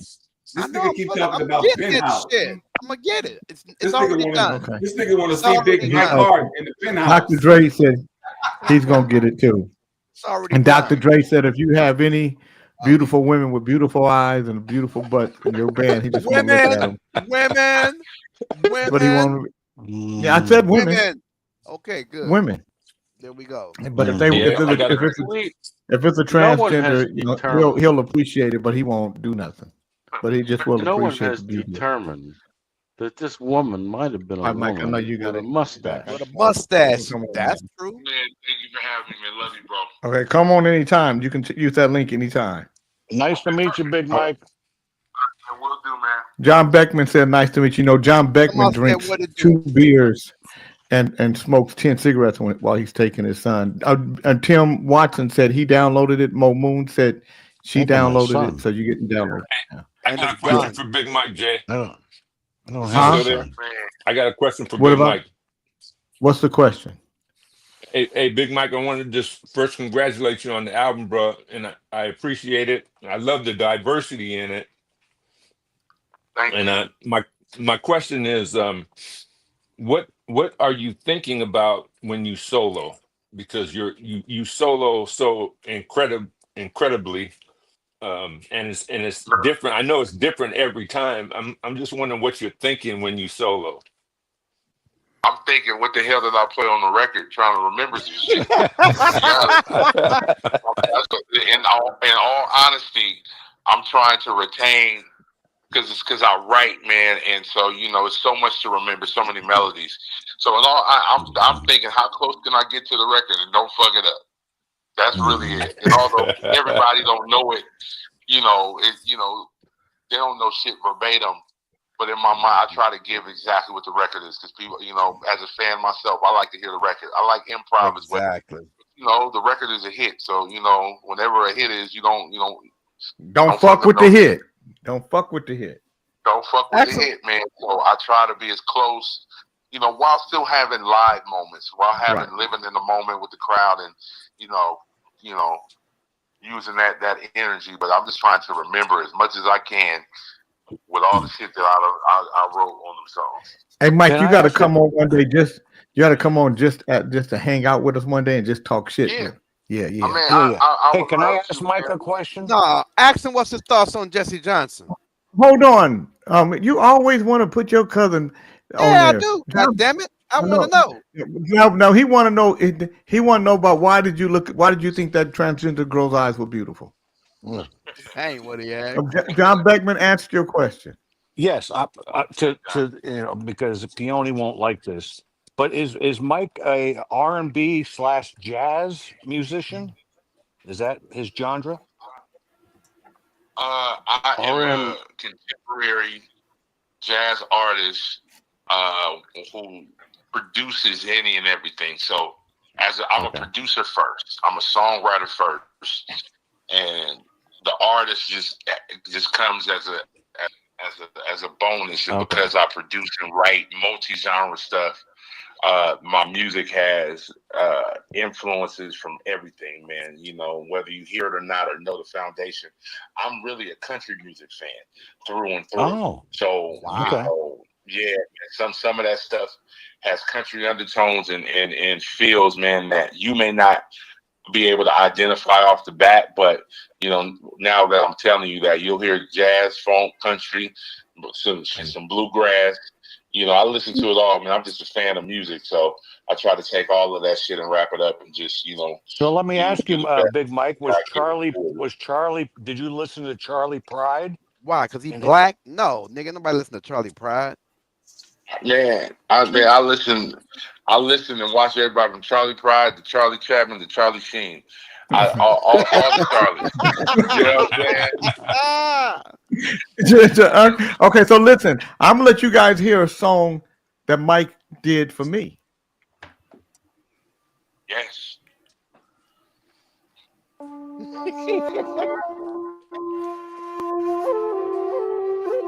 Oh yeah, I remember this. It's Mike Hart and Buddy Bang.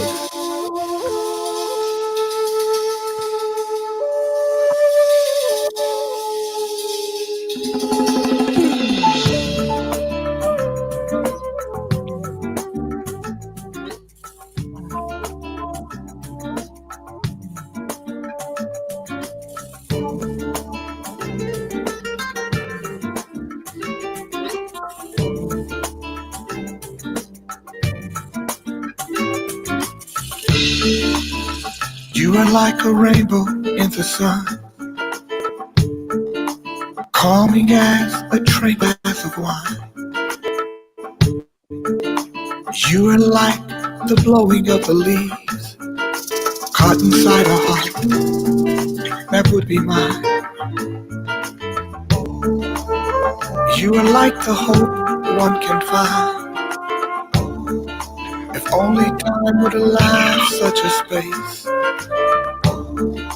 You are like the nectar of a mind, Get ready to roll, man. I got for which I would Okay, everybody is tripping.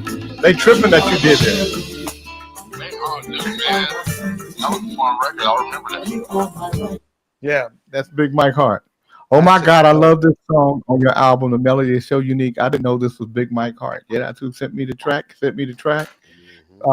DOA added the bass, and we was off and running. Sean Rayford said Mike did my Good Vibrations for me. Mike did Good Vibrations. For Sean Rayford. Sean Rayford said he wants your autograph. Hey man, Hey, tell Big Sean Mike, to me $5. Big Mike, I'll see you on Six Sunday, Eyes bro. says great talent, continued success. Music has no color. Sir Fisher said he'll see you on Sunday because he'll be at the wherever you're going to be, whatever jazz And festival. Big Mike, just so you know, when you come to Vegas to visit, I'll see him at Newport on Sunday. yeah, you know I co-manage Eddie Levert, so when you come to Vegas, we'll go say hello to Eddie. John Beckman's lying. You know how a white man can go with you and do something, and then they try to take the shit over. Remember when the white man went on the plains with the Indians, and then all of a sudden it was they shit. That's John Beckman. John Beckman, the white man. John Beckman went on a went to go at Eddie Levert with me when I first started managing Eddie, and then John Beckman felt because he was with me, he's a manager too. Just how white folks, you know, how white folks do. Yeah. I'm still waiting for All that right, first check. Mike, we want you to come back anytime you want, man. Okay, man, I definitely will, man. Thank you for having me, bro. One love. Bye, Mike. John, we gonna make sure that Big Mike don't get caught up in your shit. You didn't have him. You gonna try to take his mind from him and all kind of shit.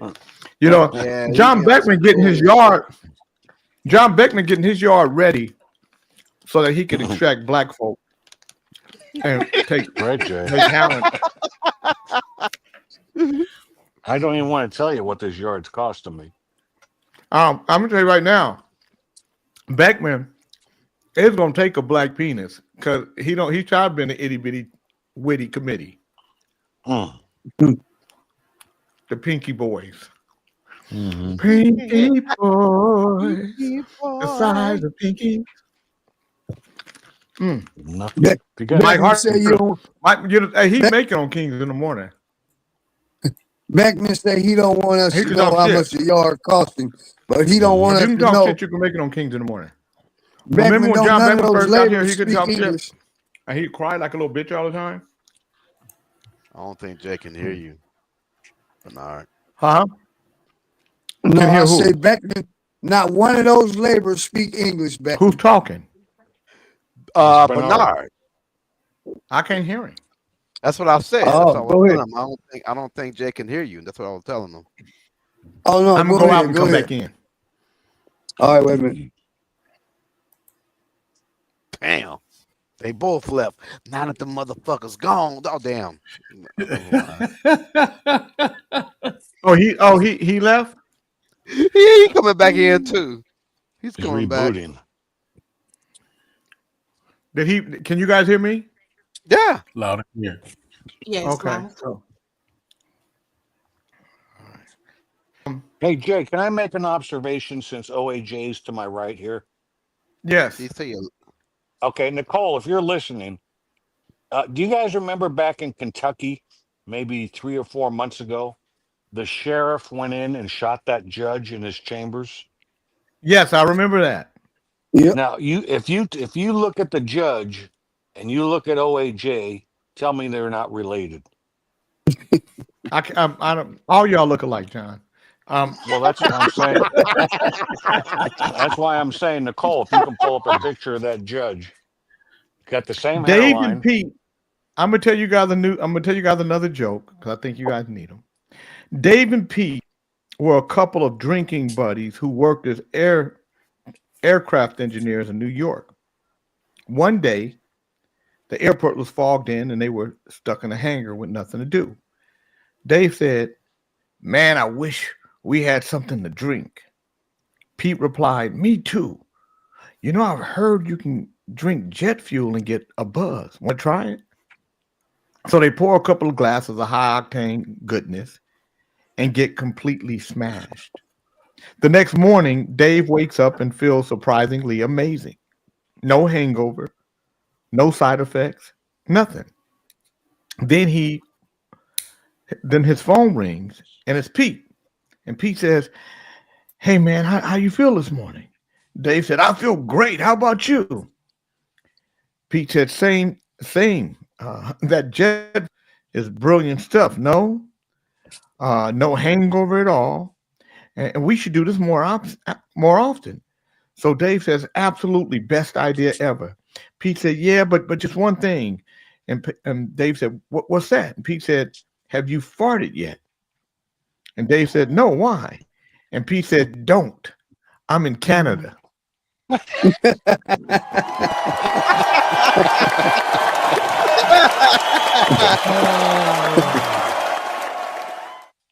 Dad jokes. I love dad jokes. I've got some really, I have some really good jokes for you guys. I do a lot of heavy lifting for you guys. I don't think you guys really appreciate the work I do here.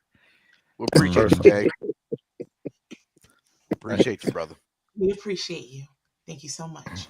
Appreciate Hey, Jay, you guys. you know that reminds me because Big Mike said you're some sort of legend. You know, I kind of quibbled with that. But he plays an instrument. What instrument do you play? Well, I play Jay plays keyboards, John. keyboards. Play keyboard, dumbass. Fuck wrong with you? I've never seen Jay play keyboards. Well, because I You're an don't. idiot. Because you haven't been in the studio with me, John. Okay, well, this is news to me. I thought you didn't play any instrument. I know. Well, John, but let me say this to you, John. I know. Of all I the know. time, no, I'm just saying, of all the time that you've been around, and I'm asking you a question, it's a serious question. How many times have you been paid for thinking? How many times what? Have you been paid for thinking? Exactly. It's not a big deal. That's right. And I play the trumpet. Well, every time you've come to Vegas, Beckman, you play the skin flute? Yeah, he does. Very well. Very well. That's why.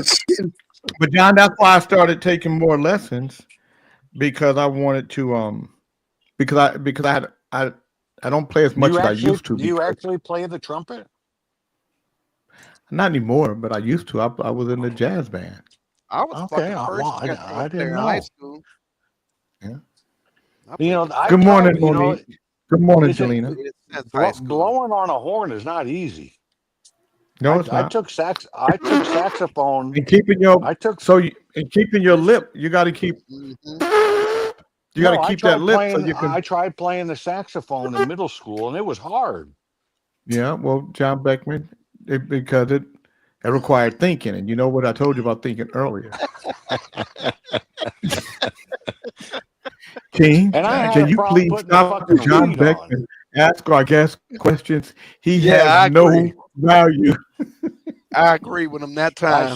I asked that question to the chagrin of Peony. Makes a plays the t-shirt. chorus can. Oh my God. Would you guys like to hear another joke, or would you guys want me to hear some news? Please. Please. A joke or news? Because I got both. Joke? Yeah. A holiday joke. A lady lost her husband almost 4 years ago. Her daughter was constantly calling her to get back into the dating world. Finally, she said she'd go out, but she didn't know anyone.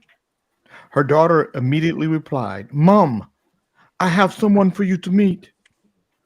Well, it was an immediate hit. They look at one another, and after dating for 6 weeks, he asked her to join him for a weekend in Spain. The first night, there she undressed as he did. There she stood nude, except for a pair of black panties. He in his birthday suit. Look over, he has, "Why the black panties?" She replied, my breast you can fondle, but my body is yours to explore. But down there, I am still mourning." He knew he was not going to get lucky that night. The following night was the same. She stood there wearing black panties, and he was in his birthday suit. But now he was wearing a black condom. He looked at him and asked, "What's with the black condom?" He replied, "I want to offer my deepest condolences."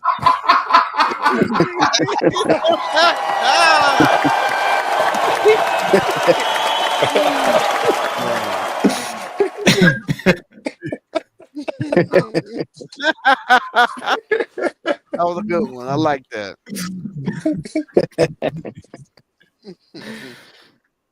Um, Ooh. that being said, a man was arrested after being accused of fatally beating his wife, Arizona police said. On May 14th, officers got a call about a missing woman, later identified as 41-year-old Allison Gregory, who was supposed to pick up a relative from the airport but failed to show up, according to a Facebook post. The report said that Gregory and her 56-year-old husband, Brandon Gregory, lived together but were going through a difficult divorce, police said. When officers arrived at the home, they found evidence of a physical struggle. The woman's car was found in Mojave County, about 150 miles drive northwest from Surprise, Arizona. He was found inside the car with his wife's body, officers said. Officers learned their home was being sold and she asked him to leave, but the altercation turned physical when his wife kicked him in the groin while holding a baseball bat. He grabbed the wooden bat from her and began hitting her several times, officers told the outlet. He was taken into custody without incident and booked on charges of second-degree murder, manslaughter, tampering with evidence, and concealment of a deadly weapon. Surprise, Arizona is about a 40-mile drive northwest from Phoenix. If you're experiencing domestic violence and need someone to talk to, call the National Domestic Violence Hotline. You don't want to be surprised. I was about to say ain't nothing about that shit funny, but you were saying some news. My bad. Well, the last line was the funniest. Don't be surprised. Yeah. Man stabs girlfriend 21 times after putting child in D.C. apartment's back room. The boyfriend accused of killing celebrated drag queen is prison bound. Both teachers shot dead by fiance's ex-boyfriend in ambush. This is the kind of shit that we deal with every day. And then I mean, people are stabbing. This world is going crazy. Man admits to stabbing girlfriend's dad to death. Jay, how you go from coochie to killing motherfuckers with the stories?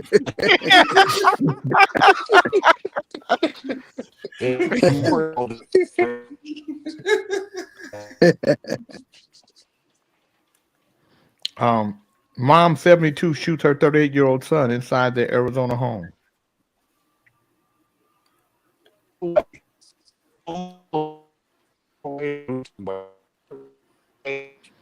WNBA star Sophie Cunningham has been named in a lawsuit accusing her of having an affair. The lawsuit accuses the Indiana Fever player of having an affair with the married CEO of Phoenix Suns and Mercury. The lawsuit claims that a senior official told the claimant that John Bartlestein, the married CEO, was in a relationship with Cunningham. Gene Taylor, a current employee of the Suns, as director of security, filed the lawsuit in May. He accused the team of racial discrimination. How many stories? They don't do stories. You know how they used to do stories and you could just see one story? That they go from one story to the next. There's nothing. Yeah. I don't even want to do it. Yeah, they mess it all up. I do. Hey, Jay, do you think Brittany Griner is a girl or a boy? Brittany Griner is is a girl that wants to be a boy. No, I think she's a boy. Or he's a No, boy. I think she might have been a hermaphrodite when she was a baby, and the family picked a girl, but she had more boy in her than girl. But a hermaphrodite is born with both genitalia. Mm-hmm. John, when you first start crying, when on Kings in the Morning, I used to think that you might have been part hermaphrodite. Yeah, you Because had a little sometimes bit of mouth. Hey, that was in my past life. Mm. So you admit that there might be a little Hermurphy in you. No, I don't admit to anything. Now carry on. You're a little dyke. Kanye West is begging for forgiveness while claiming he is done with anti-Semitism and adding he wants to save the world again. The controversial full of rapper has faced backlash over his disturbing social media posts in which he praised Adolf Hitler and declared he was a Nazi. Took to X on Thursday, writing, "I am done with anti-Semitism." Shortly after, he added, "I love all people." Ye, who's 47, then tweeted, "God forgive me for the pain I've caused." In a follow-up tweet, he also wrote, "I forgive those who've caused me pain," before adding, "Thank you, God." The Stronger Star also said, "I simply got a FaceTime for my kids, and I want to save the world again." Is Have you something wrong ever with met him, Kanye Jay? West? Have you ever met that guy? Yeah. Is he? What was he like in person? Weird. Crazy. Really? Shit. Yeah. Weirder than Diddy? Sean, when I first met Diddy, he wasn't all the way Diddified yet. You know, he was still. I mean, he was still under. Diddified. No, he Wasn't was still Diddy under. yet. He was under Andre Harrell. You know, he was still Andre was in charge. Mm-hmm. But So he when was you met headed. Diddy, he was like early 20s. Yeah. Yeah. So, he So I didn't know met anything Diddy. yet. The first time I met Diddy was 1992. That's 32 Wow, years Stan ago. Okay. Atkinson. Stan Atkinson, that's 33 years ago. Stan Atkinson from KCRA News is dead. Wow. Oh, and I just got a news update. Charles Rangel just died in New York at the age of 94. Who the fuck is that? Well, I mean, Charlie a Rangel was in congressman. a congressman who he was a epitome of pimping and pampering. Yeah. Financially. And he talked like this. He had a rough voice. Middle school principal Tasha Purnell has pleaded guilty to 2 counts of third-degree rape and 1 count of continuous sexual abuse of a child. According to a press statement from the Delaware Department of Justice, the offenses that occurred between 2010 and 2014 involved a child under the age of 16. At the time, Purnell, who went by Tasha Oliver in her professional life, was a teacher at Stanton Middle School. In 2020, she was appointed principal of AI School, a position she held until September 2024 when she was dismissed. Both of these schools are part of the Red Clay Consolidated School District, which is located on the outskirts of Wilmington. When the Delaware State Police Troop Criminal Investigation Unit started investigating the issue in September of 2023, Purnell was placed on leave, but according to public documents, she was still paid. It wasn't until some months ago that local news site WHYY reported the story that parents and teachers learned about the investigation and the 19-count felony indictment that charges Purnell with multiple rape and other sex crimes against a girl who was a minor. Purnell she was a pleaded dyke. guilty on Monday, and judge revoked her bond, directing her to be detained at the Dolores J. Baylor Correctional Center until she's sentenced. The 44-year-old now faces a long prison sentence. Although the charges entail a possible punishment of 6 to 75 years in jail, prosecutors will suggest a maximum of 8 years after dropping 16 other felony sexual offense charges as part of the plea agreement. Y'all want to see what Purnell look like? Yeah. I kinda understand because she kind of got a little man look on her. So at least she was liking a girl. She got the man look. So she was a dyke. John Beckman dyke is not a proper term in today's He was a world. bull daddy.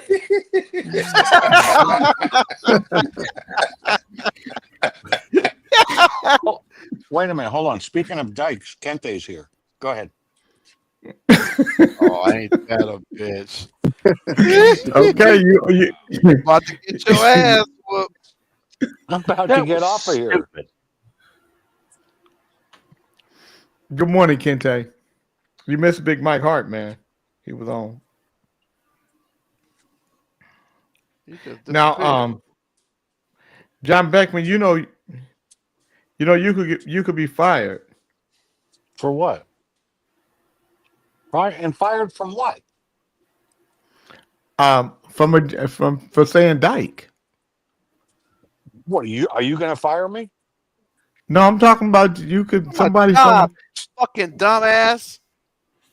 I'm retired. I'm free. Leave me alone. If I you wanna had call- a if I job wanna and you call were a in the bitch- job, if I had a job, workplace, but I'm retired, and you call I'm somebody okay. I'm a set for dyke, life. you If can I be want to say fired. dyke, I'm going to say dyke. Man, trying to tell your ass something. What if All somebody the called you fucking- a dyke? All the fucking things I wanted to say when I was working, I can say now. How do you like What if them somebody? apples? What if somebody called you a dyke? Look at that. See there. Look at there. See, that's the judge that got killed. That doesn't does look like him. Tell me That's that. him. Tell me that doesn't look like OAJ. Fucking OAJ. Right. God damn. See? Look at He got more hair. He's got more hair than OAJ. Yeah. Close. But there's a resemblance. Major. He's really not dead. He moved to Thailand. And who's that?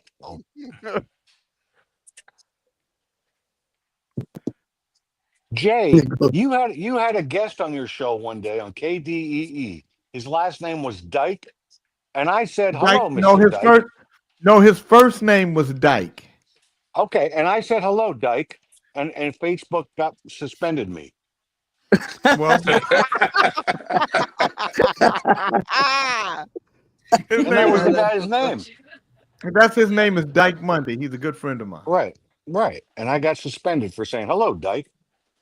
Did you let them know that? They let you back? Or you just had to wait it out in Facebook jail? It took me 29 days. Damn.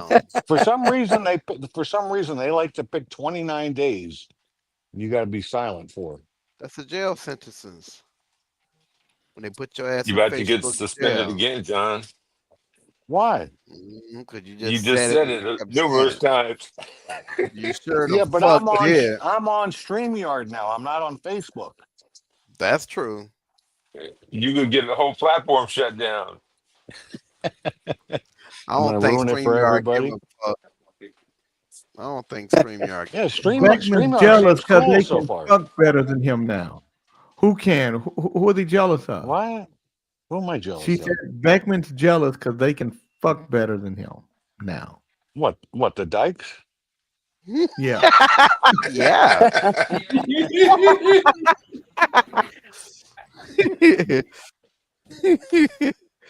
John, are you mad at them because they're sexually superior to you? I just don't know what they do. I mean, they rub their clams together, but what fun is that? They put on strap-ons, man, bigger than yours. John, They got. John, you they say gotta do what a like waste. John, a John say what a waste. What a waste, John. Yeah. And they got to like scissor their legs and get A lot of it's a work mess. to get to it. Yeah. Well, obviously they're doing something because there's a lot of them out there. And John, they're having more sex than you. Yeah. So Not when I was younger, Jay. Jay, I was a player, man. I'm almost 64 now. I know. He was a player. John said he was a player. Yeah. You see how he looked back in the house to see if Donna Yeah, he heard him say did. that. I noticed he said he did that shit. Nigga said, Yeah, That was yeah. my player. Hey, he wasn't so much a player that he could just be nonchalant about it. He had to. Right. Hell no. He couldn't just say it. Hey That guys, nigga- I'm a player. He looking I'm a around. player. That's exactly what the fuck he did. That motherfucker said, I used to be a player. Yeah. Shit, I was. No, I was. Donna come up in there saying, "Oh, John, so you were a player, huh?" John said, yeah. John was like, I played the piccolo. I played the piccolo. Beckman said he was a player, but the first time he had I played the piano, Donna. Leave me alone. Beckman said he was a player, but the first time he had sex, he was 25. Shit. No, I was about that 19. I was about 19, huh? 19. All right. I ain't no player. Oh, well, between 19 and 45. Oh, man. What happened? He was. Well, I'm just remembering. I'm having a good What happened? remembrance. Why All you right, looking so at all before the we get windows, John? before we get out of here, I want to say this. Yesterday, New York surprised me and fooled me. I thought New York was out of it. They Yeah. came back and beat the Pacers. If they beat the Oh, Pacers boy, again, then I think New York wins in 7. If No. it's tied at 2-2, New York will come back and win in 7. But New York Um, didn't win yesterday. Indiana gave the game away. So each team is But one the on the same other way, team's New court. York gave the first game away. New York won Yeah. that first game and gave it away. They were Yeah. ahead by 17 points with Yeah. with 6 minutes left and gave that game away. Yep. That's right. So before we get out of here, I want to talk about the 10 reasons why Michael Jordan is the GOAT. Mm-hmm. Number 1, Michael Jordan dominated without a super team. He never had a super team. And Michael Jordan built greatness. He didn't join greatness. He didn't hop on stacked teams like LeBron did. He beat Hall of Famers without needing to recruit them. Yeah, but this, Jay, That's before true. before you carry on, isn't the same could be true about Larry Bird? He didn't really have a super Yeah. team, did he? Yeah, but Hey, yeah. no, he did not. No, but so we're just saying because Michael Jordan and LeBron James are spoken of as the GOAT, and so LeBron thought James you is was not gonna even. read me LeBron a James is soul not even in the story of same Michael Jordan. conversation. no. I thought you was just gonna talk about Mike Pop. Why you bring No. up LeBron? Number 2, he turned failure into fuel. He got swept early. That was growth for him. Michael Jordan came back hungrier. He learned how to win. He never had excuses. He just evolved. Number 3, he made his teammates great. Pippen wasn't a superstar before Michael Jordan. Right. Phil never won without Michael Jordan. Michael Jordan led from the front. LeBron always needed a super squad. Michael Jordan retired on top twice. Michael Jordan walked away as the best player twice. Came back and still dropped 20 plus a night at 38. And that's dominance and not decline. Michael Jordan faced legends like Magic Johnson, Larry Bird, Isaiah Magic. Thomas, Barkley, Malone, Shaq. He was the dynasty. Michael Jordan had 6 rings in 8 years, 2 three-peats, no game 7s. He didn't beat dynasties. He was the dynasty. Number 7, peak and longevity. Jordan did more in 13 seasons than most do in 20. 10 scoring titles, 5 MVPs, Defensive Player of the Year. In his prime, he was legendary. He was an elite defender, 9 times all defense, Defensive Player of the Year, lockdown, whopping buckets. He set the tone on both ends. He won with expectations. Michael Jordan didn't sneak in the finals. He was the number 1 target and still dominated. Pressure made him sharper. And number 10, the Wizards Jordan still hooped. He dropped 51 at the age of 38, averaged 20 plus a game with no help and a bum knee. That's greatness, even past his prime. Michael Jordan is the GOAT. No And Jay, question. let me about ask let me ask you this. If you were picking a team and you had Mhm. LeBron James and Larry Bird, who would you pick first? Why you gotta bring Larry Bird in? Well, I Because mean, you Larry know Bird, why. I would pick Larry Bird. Right. Yeah. I LeBron want doesn't to pick. even belong in this discussion. I agree with you. Is that all you got I to agree. add, Beckman? Is Don't yeah.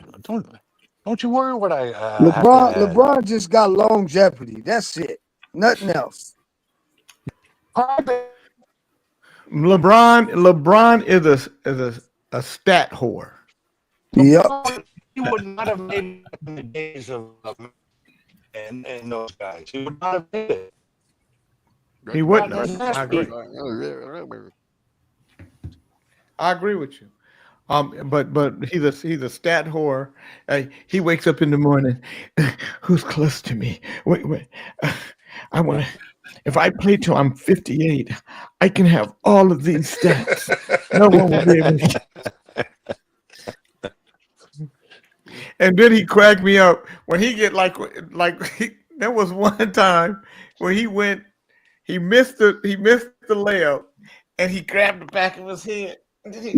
Yeah. Yeah. Like he got hit And or then they something. showed it in slow mo. They showed it in slow mo. And he didn't get touched.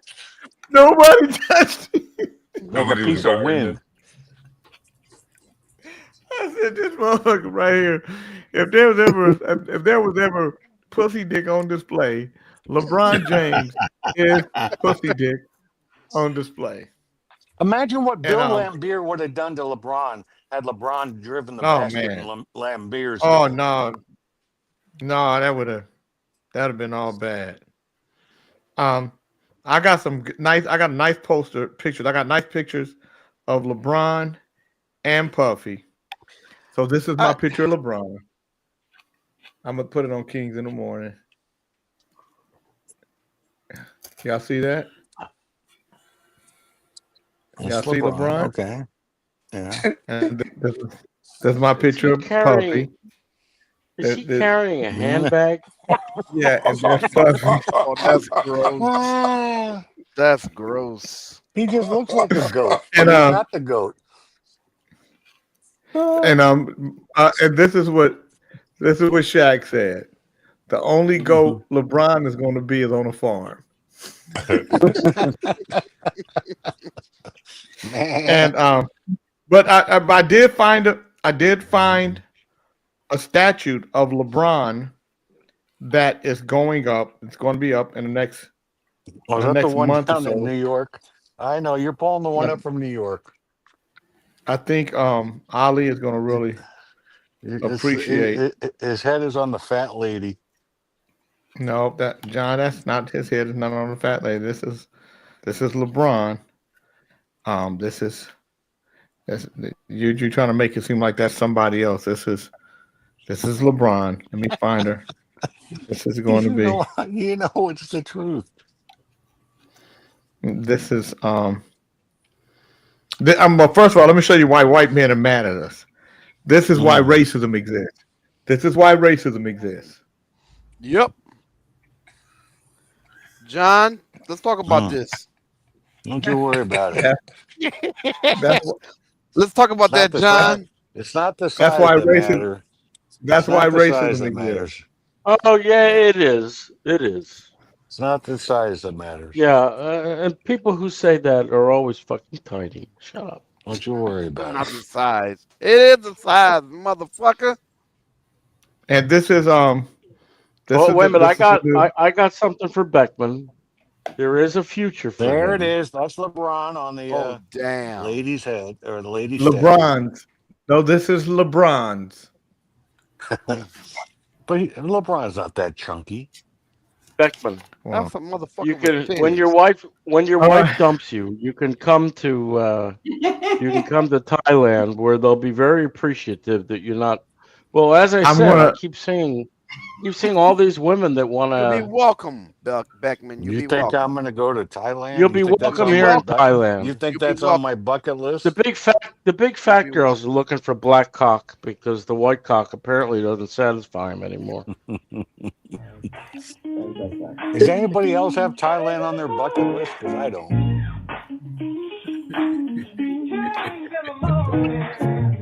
And we'd like to thank our host, Lion J. Dre, are you going to Thailand?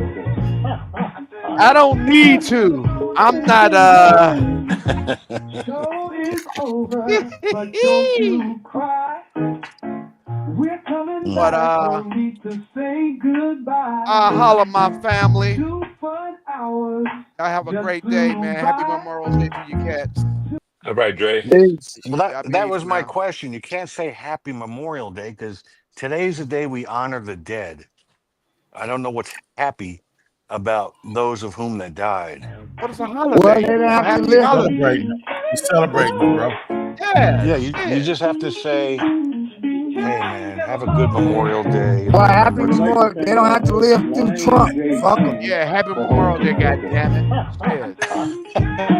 Now pass me Yeah. one of them cans. What you drinking in that can, bro? Show is over, Well, it but That's wasn't that. don't Coors Light. you It's That's that cry. empty now. Coors. He drank We're Coors. coming back That's a Empty Coors now. can. What's say inside the goodbye. Nothing now. 2 fun It's in my hours belly. just Like flew fat by. bastards say, get in my belly. Tomorrow's here, now dry your dumb ass eyes.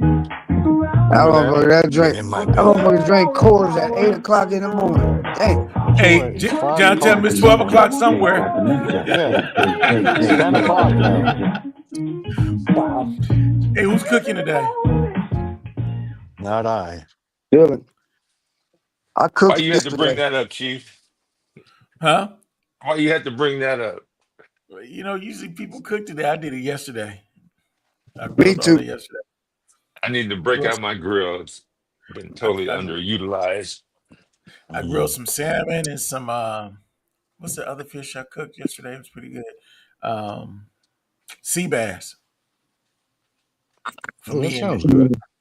for the Hey, family. You know, let me ask you a tradition stuff. question. Since I've never barbecued fish on my grill, do you have to cook it on aluminum foil so it doesn't go through the grates? Yeah, I No, usually use. You don't have to, but you don't it's have to, better. but yeah. They have a little basket you can buy too. You put it in and close the basket. hmm Like an aluminum foil basket, No, it's not aluminum foil. It's like just like a a skillet. metal. No, it's like a metal basket, like a Like flat, it's got a fine mesh on it, right? yeah, fine mesh with a handle. Oh, okay. Yeah. What are you cooking? What kind of fish you want to cook on the grill, John? I don't, but I just always wondered how I would do it if I did. Now, if you're cooking some salmon, if you get it filleted, you just make you some foil, take you some foil and make it like a boat. And then you Right. can go get you some Yoshida sauce because it's like a plum sauce. It's not too sweet like teriyaki, and some Old Bay seasoning, and it'll come out perfect. Just cook it till it start Okay. boiling. Just flip it over 2 or 3 times over 45 minutes as it cook, and then just close the foil up, and it'll come out perfect. When you get flaky and start Okay. coming apart, that's when you know it's done, and you'll love it. Okay. Yeah, I I'm gonna did try some that. ribs for my wife in it, ribs and chicken. You know what I did yesterday? I went to Costco. You know those chickens they have, those baked Mhm. chickens. I bought that and I put that in there with my ribs in the smoker. You know, because they're never done anyway. Right. And I Right. put those chicken in with that smoker. Then I took them out and put them on the grill after I let them in the smoke Was the for 3 chicken hours. good? Oh man, my son, I don't know. I didn't eat it. I don't eat meat, but my son, he Oh, loved it. He was telling good. me that was excellent. Yeah, that's the way to do it. So, because they're only like $4. Those Bernard, But Costco you're right. chickens. You're Bernard, right. you're in the Bay, right? Huh? You in the Bay, right? Yeah, I'm in Oakland. Okay. Next time you barbecue for them, get them some showboats. They're gonna love you for it. Some showboats. Yeah, the links. They'll love you for it. You can get it from Oh, Safeway. okay. Yeah, I usually get them Everwood or Ever. You know Oh those no. You gotta get them showboats. I showboats. think I had some of them before. But I'll get them some. You cook some showboats, people gonna think you're a gourmet chef, and all you do is heat them up on the grill. Man, they love them ribs. I put them ribs in the smoker for 3 hours. Then I'll put them on the pit for another couple hours. But What are showboats? Links. Oh, links. Links. Right. Yeah. And they make them in California. I usually cook everything with zesty Italian dressing, man. And then I use mustard. I put cilantro, a little oregano, and some no sodium seasoning, and a little more of that what's that, honey mustard? What are you Just a doing, little dude? honey mustard. That's how I use my own marinade with everything. I use Italian salad dressing. That way everything tastes good. You don't need no won't sauce to it. It'll come in real good. Oh my God. I made me some stuffed bell peppers with Spanish rice and shrimp and Look how good that looks, though. Yeah. Yeah, that looks nice. Although, what is this down here? Yeah. What do you got going on? What's Beckman doing? Oh, I'm sorry. I was talking to my wife. Well, you better make sure she ain't in earshot. You guys have a great day. All right. bro. Did you tell? Hey, did you tell Donna you was a player? He retired. Donna, did you know I was a player back in the day? Yeah, she goes, I'm aware. Okay. Love you, honey. Okay. Bye, you guys. All right, John.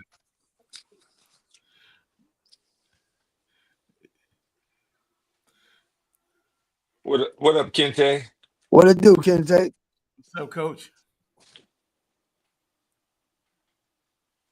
What up, man? You got it, bro.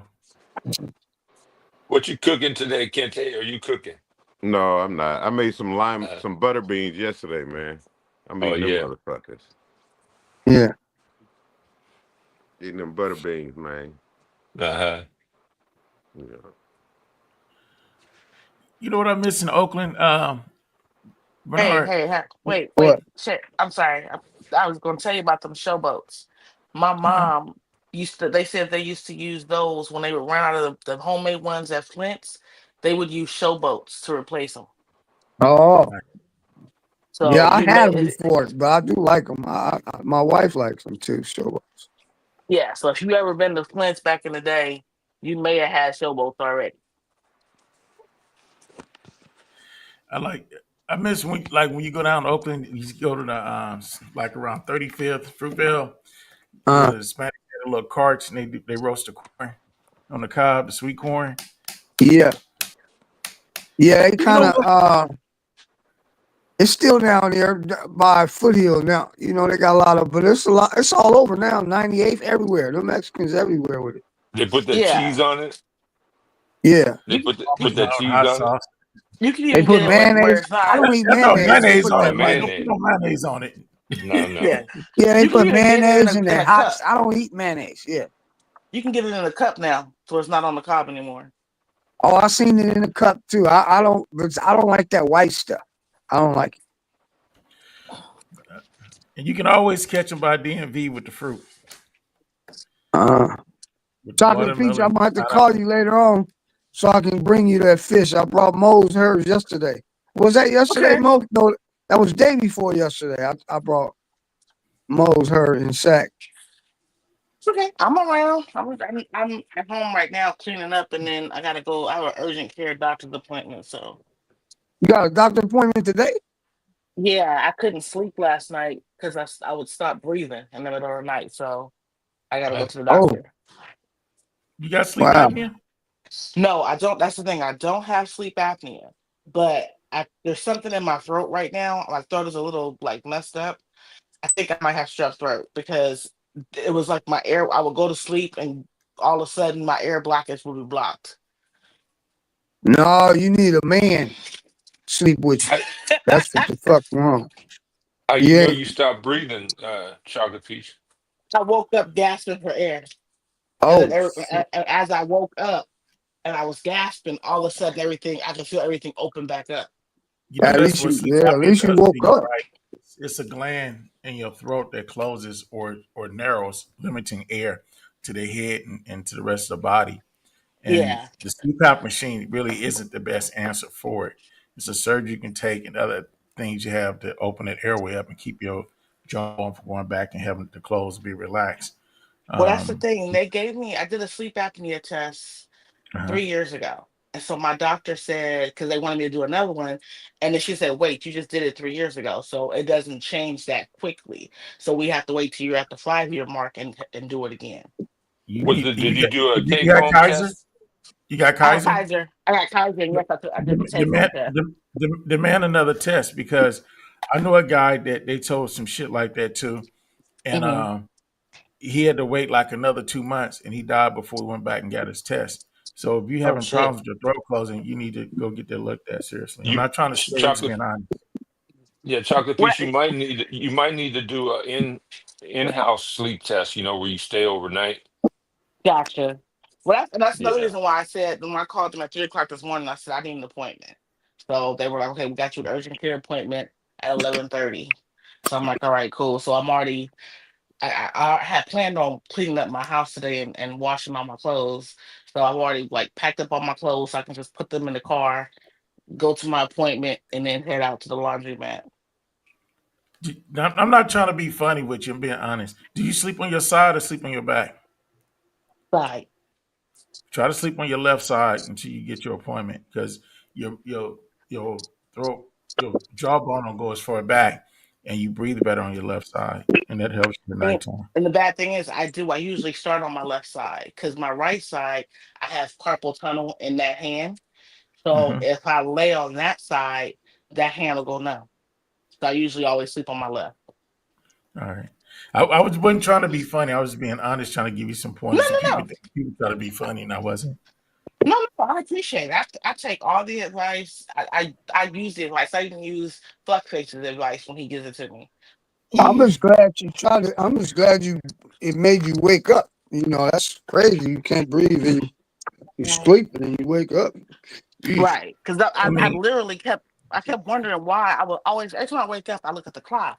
I'm like, why am I waking up like every 5 minutes? What the hell is going on? And then finally it did it where I woke, where it really closed off everything. And I Let me ask you jumped this. up. Before that night, like over the past week or so, do you wake up like fatigue or do you have like headaches and with bright lights and stuff, give you migraines sometimes? I have migraines, but I haven't suffered from one in quite some time. Okay, that's another sign of sleep apnea. You're not getting enough rest at nighttime, and it gives you headaches. And when you have bright lights around you, it intensifies the headache to migraines. Those are other symptoms. So yeah, please make sure you go get that checked. Well, see, I only get maybe, let me see. I usually go to fall asleep around 11 and I wake up at 4:30. So I already don't get like 8 hours of sleep, which they're telling me you need to get 8 hours of sleep. I'm like, my life, I'm always on the go. You So can't get a lot of sleep also because your sleep is constantly interrupted. Your mind is thinking your mind is thinking that you're resting at night, and your brain is telling you not because it's waking up unconsciously. Even though you woke up gasping for air, you're gasping constantly, choking at nighttime, and you don't know it, but your Mhm. body doing it automatically to keep you alive. And that's why you feel so fatigued in the daytime and need naps, or you just all of a sudden you're like, damn, I'm tired, or some people nod off.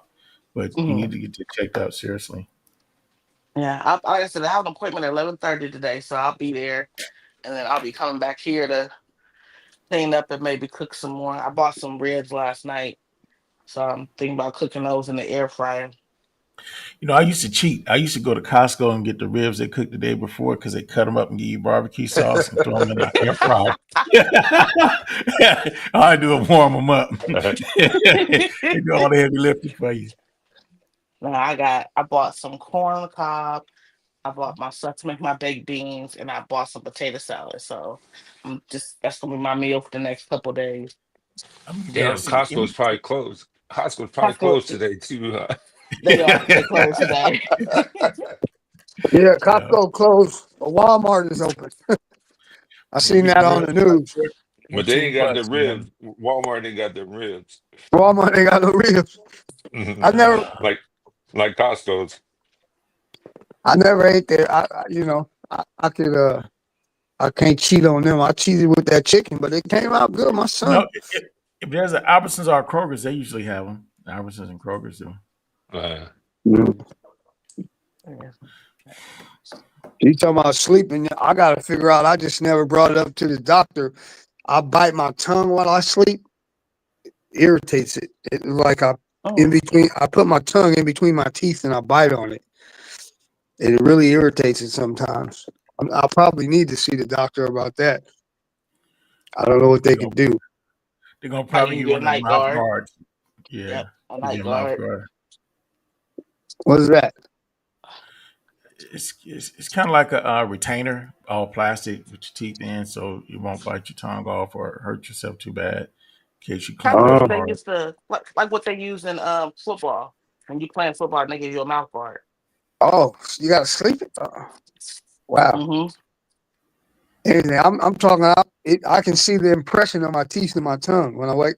Sometimes I have to get up and rinse my mouth with. You ever know that stuff they sell called dry mouth? Uh-huh. Yeah, I have to use that sometimes. It helps, but they say it's from medication. I don't know.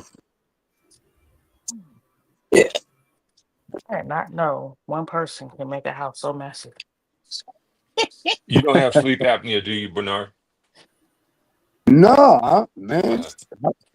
That's the only thing I can do perfect. Sleep. So, no, I sleep. I make sure I get 8 hours every night. Yeah, because when you have a CDL, if you have sleep apnea, you got to get a medical certificate every Yeah. year. You know? Yeah, you got to. Hell Yeah. no. Well, Yeah. I have mild sleep apnea, and this year when I went to get my medical certificate, I brought my numbers, and the doctor looked at it and she said, "Well, your sleep apnea is so mild that I can just make it for 2 years because your Oh, numbers are okay. so low." Oh, for your medical, for your CDL? Yeah. Yeah. My son drives trucks and he has a sleep apnea machine, and the shit is crazy, dude. It reports to them, and he Oh has yeah. to sleep in so many nights, so many hours a day. So you can't Oh, it automatically sends them what's going on and let them know if it's getting better or worse. It sends a report on how well you're sleeping at night as well. And yeah. Usually you it I'll just have, sends it. pay like Usually it just $1,500 for that thing. Usually it just sends it to the doctor, but it's got a disc in it to where you can download the information, and you can, you could look at it or take it to someone to now, evaluate. sleep apnea, that's where you can't breathe when what is that? Yeah, if you You stop stop breathing, breathing. yeah, I know my sister had a boyfriend. She told me she said I couldn't sleep with him like he was in space. She said I couldn't do it. Yeah, that Yeah. mask. My ex had that mask, and it was weird at first, but like I got used to hearing it, and it would soothe me while I was sleeping, and then I could hear when he would take it off in the middle of the night, so I would slap him and tell him to put it back on. Oh, He was sawing wood all night, huh? He was sawing wood. okay. It was better than hearing him That's, snoring. that's So why I y'all ain't would, together no more. All that slapping and shit. Slap you know what? yourself right out of a relationship. No, I didn't, because he want me back. That's why I've been going to Vegas. He want me back. Now I ain't slapped myself out of nothing. All the No, money. the new ones are a lot quieter, except for when you take it off, and when you throw it off, then you can hear them. But when you have it on, they're a lot quieter now. Oh, okay. The new one's got the Did you water tank in them, so you don't wake up Yeah. with a sore throat. Oh, okay. Did you get a check? Chocolate Peach, did you get some kind of check? No, I didn't get a check. No. Okay. Well, maybe he needs some credit or something. No, he don't need no credit for nothing, Jack Nabbit. He just misses me. He loves me. He misses me. Yeah, that's one thing I don't have no problem with sleeping. I can sleep on the freeway if the car's driving around me. I don't have no Oh, problem Jesus. sleeping. Shit, I go sleep anyway. Hey, Bernard, I asked Huh? Jay to let me borrow the keys to the SL to go to the prom. He said, "What prom your old ass trying to get to?" I'm trying to come over with a lot to get the keys. Hey, did. Snitchy, what did Keone say? I missed his comment. Yes, one moment. I'm letting Plaintiff back in here, and let me go back to Okay. that. There were a couple, but Okay.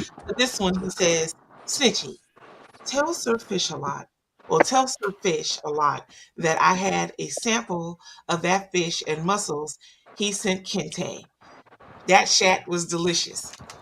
Now, earlier to Okay. you, my sister Chocolate Peach, he said, "Snitchy, if she has strep throat, she would know because that shat hurts like a mofolo. She doesn't have strep throat." Thank you, Doctor. Actually, Dr. Peony, I've had strep throat before, and it has felt like this. That's why I'm thinking it is strep throat, sir. Thank you very much. I know my body. They say strep throat come from a lot of sucking. Just the FYI. Lather. You know what? Don't worry about what I was doing this weekend, Lathers. I'm just telling. I'm not worried about. I'm just telling you where strep throat come from. Hey, Jay, are you gonna change Monday to Confession Monday? Confess your sins for the weekend. Uh-oh.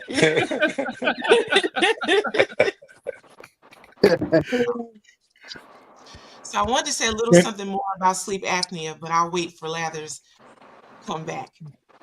Kente. Chocolate Peach, you didn't say I nothing like. about this weekend. the look, man. You look What like look is Baba that? right now. You look like the Baba Look like look. who? The Baba look. Oh, is that Bob? Well, it's surprising that you have to recognize that. I see. Oh, She got on. Jesus. What does a ring on the middle finger mean? Fuck you It's and the ring you and the ring you gave me. I'm up here going through. What does a ring on the middle finger mean? So sleep apnea, a potentially serious sleep disorder in which breathing repeatedly stops and starts. Risk factors include age and obesity. It's more common in men. Symptoms include snoring loudly and feeling tired even after a full night's sleep. Treatment often includes lifestyle changes such as weight loss and the use of breathing assistance devices at night, such as a continuous positive airway pressure, also known as a CPAP machine. But let me say this, sleep apnea can be genetic. If anyone is snoring, that is not considered normal. And so, like it was suggested earlier, a sleep study may be in order to help you know how many times your sleep is interrupted during the course of the night. What if you snoring so somebody won't want to sleep in the bed with you no more when you just Well, you should be more honest and transparent that you'd rather not have company in the bed with you at night, sir. Thank you for your question. Well, I just But say what if you my don't want to hurt? ex. What if you just don't want to My, hurt nobody's feelings? Well, do what you can, Lathers, to not hurt someone's What if feelings. you're an ex and For you only want to No finger, no come back? polish. You want to come back when somebody when they got like an influx of cash or you need your credit fixed. You know, so I mean, I'm gonna tell you guys a story between a son and a father. It's very short. Shit. The dad says to the son, "Son, son, allow me to offer my warmest congratulations. I'm certain that you'll remember today as the happiest day in your life." And the son said, "Thanks, Dad, but the wedding's tomorrow." The dad says, "I know." Wow. Wow. Let that sink in for the slow pokes. That's like the guy that used to watch the video. I was watching some movie, and he said he watched the wedding video in reverse so he could tell himself to keep running away instead of walking down the aisle. He was watching himself walk back. Mo, are you ready? I don't see you done yet. Thank you. I know when they first Kente, did had you for me to come get to Michael tested. Hart? Did you come to Mike Hart show? Kente? Mike Hart. What show was that? Yeah. When was that? Yesterday, Big Mike Hart at the Harris Center. No, man, I didn't even know about it, man. I was looking for something. I went to see the Lab Rats, but what time was it? Where was it at? That shit. 8 o'clock. 7:30. Oh man, I'd have been there, man. What the fuck? Why you didn't text me or something, man? Tony Briggs said, "Good morning, ladies and gentlemen." Good morning, Tony. That's Mo, you should be happy. You should be happy Fred's Mo. not here. Why? Where's because if Fred was here, he'd be trying to get you to shake your little tootsie roll. This is very true. Good morning, Mo. Where is Fred? Where did he go? Hey, Sister Lot, thank you for the sweet. fish. This is really good. So wait, so those little things, those are muscles? Yeah. Well, You I said gave it those to my were? dog. I hope that was okay. Oh, well, because I didn't know. I thought they were What the mushrooms, and I don't eat mushrooms like that. You gave it to your Well, So you don't eat. Hold on. So you don't eat mushrooms. So you gonna get your dog high. Ooh, you cold blood. They were muscles. They were muscles. So here's You the thought they thing. were mushrooms? I thought they were mushrooms, and then he kept wanting some more. I did tell him to stop, but no, he kept coming back. Like he kept like whining for them. So I gave him like, yeah, but I still have the other pack left. So now that I know they're mussels, I'll try them. Wait a minute, you got 2 packs? Yeah, I gave her 2. I got 1 for me and 1 for Peach. Yeah. I'm gonna tell you what I got. Let me tell you what. Let me tell you what I got. Let me tell you what I got. I got like 5 little pieces, right? Like if I was like I got like what I call a Jesus bag. Remember the time when Jesus had to feed 5,000 people with a half a loaf of bread or shit like that? 2 fishes and 5 loaves of bread. And that's what I did, Jay. I took mine and started breaking it off. Yeah, well, and fed many. I broke mine off, and I ate it in 3 minutes. You know, as I broke it off. I actually had to. I'm like, you know what? This is like if I had to add it up to a meal, right? It's like 1/4 of a meal. Wow.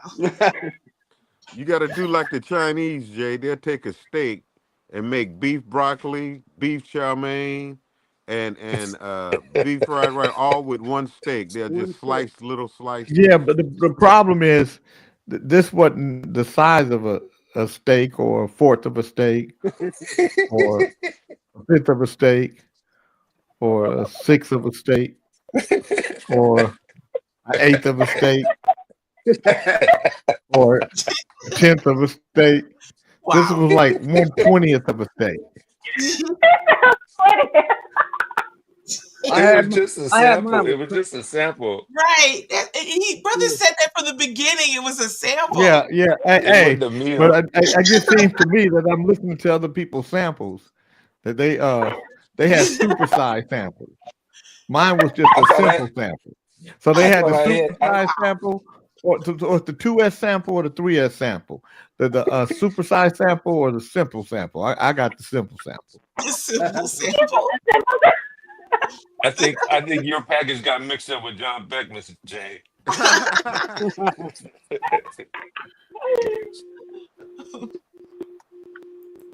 That was my first time eating mussels. I enjoyed it. Damn, Jay, I damn sure would have been looking forward to go to that shit. Oh man, it was good too.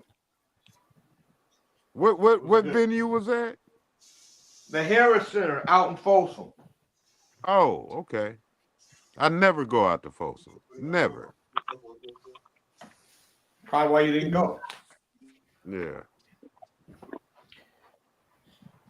Only when there's a trip to Folsom Lake do I And I had to go see my lawyer. He was up there. Other than that, Well, Club Nouveau is gonna be out there June 21st. Yeah, I heard you say that. So That you need would to be out move me. there. Right, that would move me to go. Make sure I'm legal. I don't fuck with them cops over there, boy. I don't want them motherfuckers pulling me over for shit. They don't want to have to pull you over. Trust me, they don't want you there. Right. Make sure all your papers is legit, sir. They don't want to mess with you. They don't want you there no way. They want you to get in and get out. Hey, Jay, I reposted that flyer on my little platforms. What flyer? For the Club Nouveau, the Club Nouveau date. Nigga, you ain't coming. You ain't buying no tickets. You don't know what he's gonna do, bro. He didn't say, oh, I thought he was gonna say, you don't know what I'm gonna do, nigga. You don't know what I'm gonna do. You put that bro on there. Sean Rayford, he coming to Oakland on a Monday night. Me and Mo was talking about that. June 30th. I don't know why I thought it was like a Friday. Is it Yoshi's? Yeah, Yeah. Yoshi's. Yeah, Yoshi's, but on a Monday. I need my hat signed. I need to go over there. I got 2 of them. Hey Mo Moon. You got 2 packages. You got Yes, 2 packages. Did you open both of them? No, just The one. other one's supposed to be for Tim Watson. What Tim? Okay. Oh, okay. Okay, good. Well, then I kept it, so I'll give it to Tim. Okay. Good. Great. Good. Okay, good. We'll turn off light. What you eating over there now, Momo? I made breakfast taquitos. Breakfast taquitos. What's in them? What's in a breakfast taquito? I just put eggs and cheese. Nothing fancy. Oh yeah. So basically, she made eggs and cheese and then called it a taquito. Wrapped it in a corn. What is that? Wrapped it in a corn shell and fried? I rolled it up. Right. I wrapped it in a corn shell and then I put it in my air fryer. So I made it into taquito. Oh, you air fried it. Mm-hmm. Oh, I love my air fryer. I know. I Me love too. them air fryers, man. Them air Yeah, I fryers love are mine good as a too. motherfucker. Yeah. That's how I'm cooking my ribs tonight because I ain't got nowhere to That's barbecue. the So. best way to reheat a pizza that's left over is in the air fryer instead of the oven or microwave. A pizza, fries, anything. Man, and then I love putting I learned how to put a baked potato in it and cook my baked potatoes in it. Oh yeah. Okay. No. 40-minute So how do baked you potato. do it, Chocolate Peach? What do you do to make it? So what I usually do is you scrub your potato, then you poke holes in it with a fork all the way around. Then I rub it I put olive oil in my hand along with some salt, usually some rock salt or something like that, and I rub it on the outside of the potato, just making sure it's fully covered. Then I put it on 400 in the air fryer for 25 to 40 minutes. And every half time, I go in and I flip it. And that's all you do. So like about after 10 minutes, 20 minutes, You go flip it. Yep. Okay. And it'll be nice and crispy on the outside, and then the inside will be nice and fluffy. And what do you do when you split it in the middle? What do you do?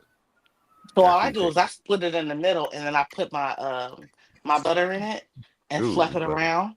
You fluff it? And I fluff it.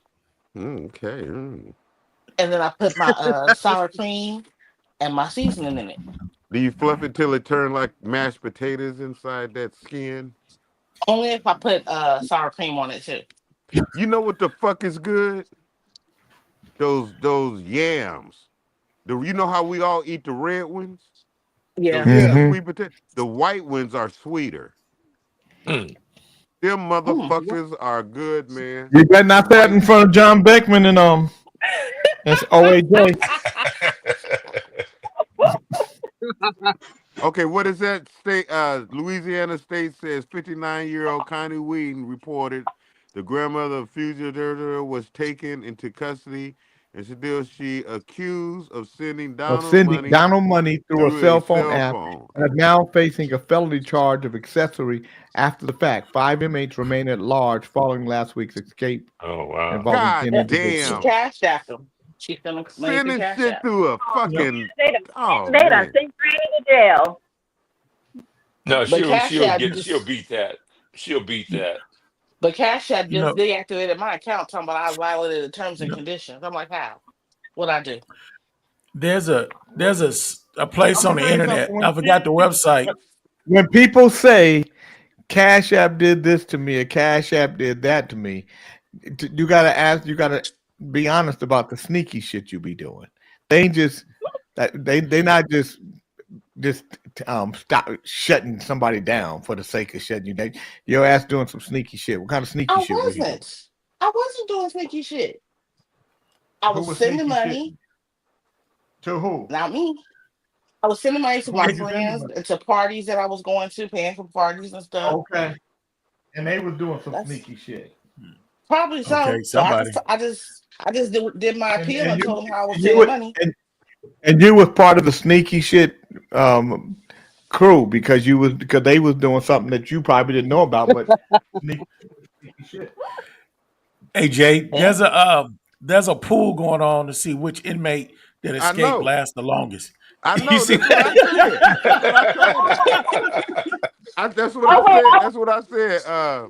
Chief, King Chief, because you know, I'm like, who in the fuck is it gonna be anybody that's gonna get away scot free, man? And they ain't gonna catch like to about, let's say maybe 4th of July or you know, Labor Day. And ain't nobody gonna get off like what's his name got you- off DB Cooper. Remember DB No, Cooper? they They gonna still catch. ain't like found that DB motherfucker. Cooper. They gonna catch every one of them because they broke. But that's you because see the one that got that's caught because fell asleep at the bus stop? that's Right. because DB Cooper might have got killed, He might have got jumped off he the might have plane. died. Yeah. What about that boy Whitey Bulger? They got Whitey. Yeah, I know, but he was gone for a long time and had a bunch of money when they caught him. He had money in the wall. Shit, that's Well, how he you was do it. living. Whitey was living right up under their nose in Santa Monica, In Santa Monica, yeah. and living with his girlfriend. Yeah. Shit, he was gone for years. But them boys ain't got no sense. They getting money from their grandma. Well, I mean, but you got to remember too, we live in a different world now. You know, you can't conjugate them the same because technology has, it has. Yeah. Yeah. It'd be wise to go by a river or kick it by an orchard or a farming garden or something. You wouldn't have to need money. Would you rather be free and broke and survive off the land or cash out for some money and take risks? Well, I tell you what, if they got murders, they can go take some money because them little robberies ain't nothing. They don't need to be done. The point is not to rob somebody and still survive. Tony Briggs said he got his grandma in trouble. Lame as hell. Yep. Let you know how little he care about his family. I gotta go look at this venue, y'all. I'm gonna listen to y'all. Hey, have any of y'all seen the movie called Sinners? I did. Hey Jay. No, not yet. Yeah. Not yet. No, I just did. Yeah. Jay, are you Well, still? yes, sir. Can you still see on your phone? What you mean? Can I still see on my phone? Can you still see us? Can you see your screen lapse? Yeah. Why? I want to show you something that I did of Big Mike Hart. All right. Let's see. Jay, what do you think about the movie? Oh no. It was very interesting. It's a lot of different things, a lot of different takeaways. Here you go, Larry. Tomorrow. Can you see it, Leathers? I see it. Did you paint Nice. that? Yeah, I painted it on the iPad digitally from a photo that I took of him. Oh wow! I like that. I know, aren't they Yeah. beautiful? That's what I do Yep. for my photos. Okay, that's bad. Yeah, you should. That's nice. I need to do you in Club Nouveau. Yeah, that's what I Jay was gotta gonna let say. you do it. Yeah, Yeah. you need to do one of Jay's. Yeah. You know, I don't have, obviously I don't have the same kind of notoriety that they look for from people like, Big Mike Hart. Otherwise, he would have had one of me a long time ago. He wanted to throw it in my face. I'm just messing with it. Sorry, he got him at the bottom of the queue. Talk about, I'll get to you when I can.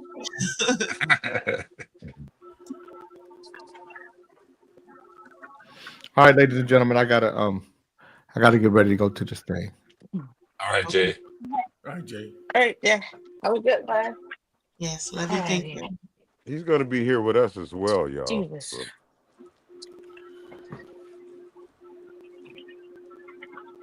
Man, I'm this giving cutting up out Jess. here. Kente, I'm trying to be like you, brother. What's that? I'm trying to grow this out, but it ain't growing. It ain't growing fast enough, man. Do you comb it out or leave it? Yeah, comb it out. But shit don't grow like, when you're 65, it don't grow like that. Are you using any beard oil, brother? Any what? Beard oil. No, that's what I need to try. Yeah, get you some hemp probably should. beer oil or coconut oil. Yep. A little All bit right. of don't wear your good shirt when you do the coconut oil. How long have you been growing your dreadlocks? What'd you say? Are you near Fruitvale? No, I'm at the top of Seminary, right by the freeway. You said you don't eat meat, right? No, I don't eat meat. Boy owns a vegetarian pizza place over there by Bank of America on Fruitvale and I think it's Foothill, by the Bank of America, right next to where the Radio Shack used to be. Is that MacArthur or is that? Okay, MacArthur and Fruitvale. You know where that is? Yeah, I know exactly where it is. All right, They my just boy on closed my boy on Diamond Pizza over there. My boy on Diamond Pizza. Every day they got different vegetarian pizzas. Go in there and tell him, Rob Rosenthal, he'll hook you up, man. He's the owner. Is it a place on the corner?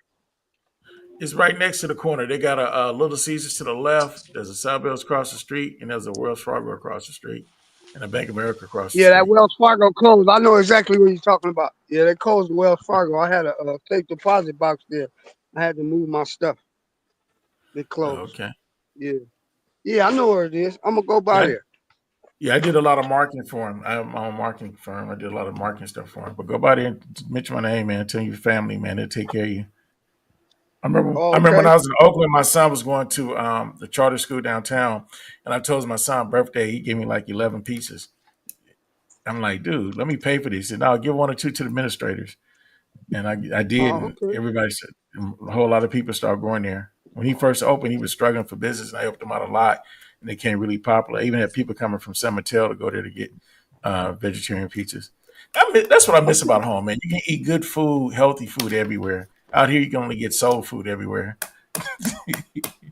Oh yeah, Jackson. Yeah. But I'm trying to think exactly because I know it's a piece. Well, you say in Oakland you can only eat soul food everywhere? No, I said Oakland, you can get like vegetarian, vegan. You get good, all different variety of stuff. But out here, it's just mainly soul food everywhere. Oh yeah. You in the South, right? Yeah. That's what I loved about the Bay, man. When I first stopped, when I started weaning myself from meat, being in Sacramento, I'm like, where the fuck am I gonna eat at? As opposed to But if you go to the Bay Area, you got so many choices, man. Man, it's ridiculous. Like, especially downtown, it's like every other block. You got Whole Food here, you got this here, you got Or that there. Berkeley, go to Berkeley. Oh, Berkeley's Yeah. ridiculous. Yeah. Actually, it starts when you get to what was it? Was it part El Sobrante on Yeah. down? Oh, there's so much stuff, man. It's ridiculous. I Yeah. walked from there all the way into Oakland, man. Down up what it take you there? San Pablo, maybe, or something like that? It's Yeah. San Pablo. San Pablo. I walked all the way up San Pablo, man, to Oakland. I love Boy, it you though, man. But Boy, you was you like was that song. walking. Here come the high step. Word among them some steps, bro. There was no Yeah, short man. walk. I walked that motherfucker. Like further than Berkeley. It's further than Berkeley. Yeah. Man. Yeah, getting a little different though nowadays. It's Oh yeah, that shit. That was in the 80s, man. When I'm talking, or the early 90s. yeah. That's when you'd love to be in the Bay Area, especially in Berkeley, coming in from Berkeley into the town and shit like that. Yeah. It's I don't know. I'm just praying for it. 'Cause it ain't Well, now everybody Oakland is in Sacramento. right. Sacramento, Antioch, Pittsburgh. Right. Stockton. They all moved out there. Tracy. Yeah, they Tracy, Mound House. Yep. Everybody moved. Man, I hope Barbara can make some changes in Oakland, man. Oh, I don't know. Because the mayor is not the mayor doesn't have the power in this town that they have in other towns. They have how the mayor could runs the police. None of that. They have commissions over here. So many different commissions, that the mayor has to go through. Her power is really limited. Yeah, but she's very influential and got a good relationship with the governor. So that should help her big time. She used to be a senator Yeah, that for should help. years. That's going to help Yeah. her big time. What made Oakland though was when black people actually had good work there to show that there's some economics going on in Oakland. Now that the businesses are getting out of there, I don't see Oakland coming back the same way, man. Yeah, there's not. Yeah, there's nothing there. it's pretty hard. It's sad. Yeah, because there used to be a lot here. There's not a lot here anymore. You're right. Used to be. We used to have everything. All the warehouses, Mother's Cookies, Campbell Soup, Kaiser Aluminum. I can go on and on, man. The work they had here. The only thing they have here now is the port. Did the A's leave yet? Did Oakland A's leave? Oh, Yeah, they gone. They in Sacramento. A's in They in Sacramento. Sacramento like a motherfucker. That's what I'm telling you. So wait. So hold on. So you tell me the A's are gone, the Raiders gone, and the damn Warriors gone? And the Warriors gone. That's what I'm They saying. ain't got nobody. They ain't got nobody. Shit. No. I'm still here. I'm talking about the entertainment for you, bro. We know you still there, and Chocolate Pizza's still there. But yeah, no, they don't have no more sports teams. Nah, we ain't got no team. We got the ballers. Damn. We got the ballers. That's the What's only the thing we Ballers? got. What's This the Ballers? is a baseball team, AAA. It's Oakland Ballers. Yeah. Y'all might be losing them too. Oh no, and we have the Roots. The Roots is real popular because man, they have soccer, the Roots, and they have the Baller. Yep. We have a bit. You don't hear about it because you're not. If you're into soccer, like the Roots is real popular here. A lot of Mexicans love it.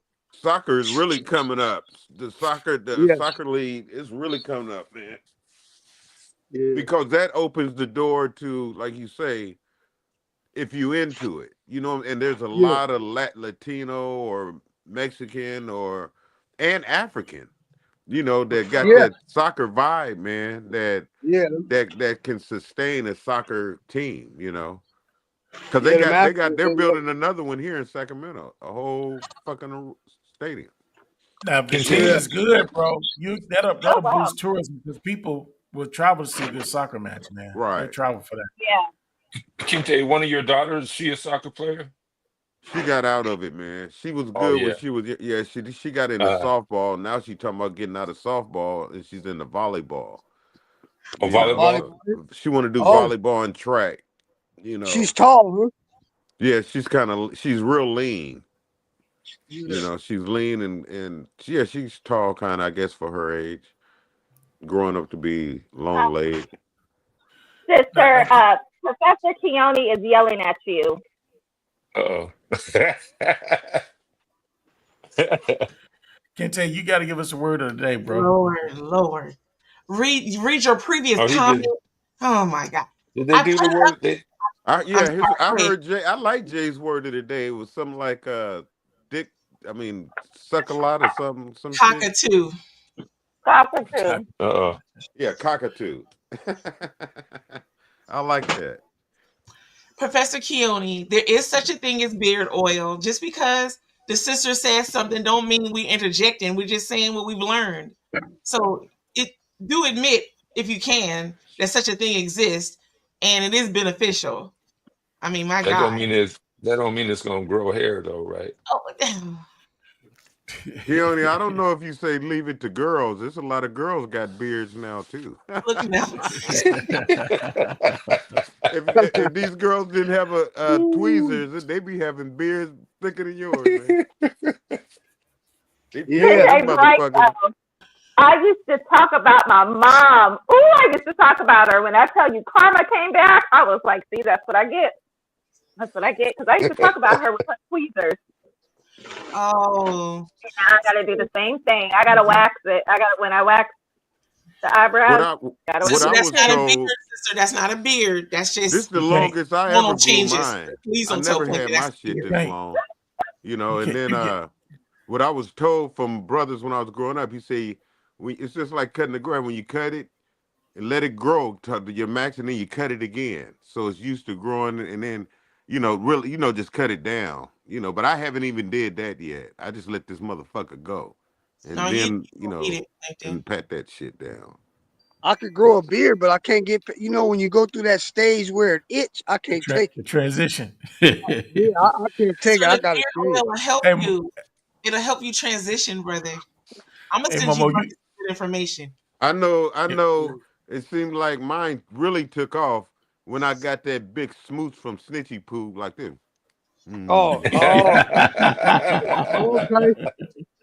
Okay. She gave me one of them big fat smooches right there. That motherfucker was so wet. Oh my God! Oh my God! Was it? Like this. It was like conditioner. It was like conditioner and shit. That must have been a special one because I got a smooch from her and it wasn't wet. So now I'm feeling.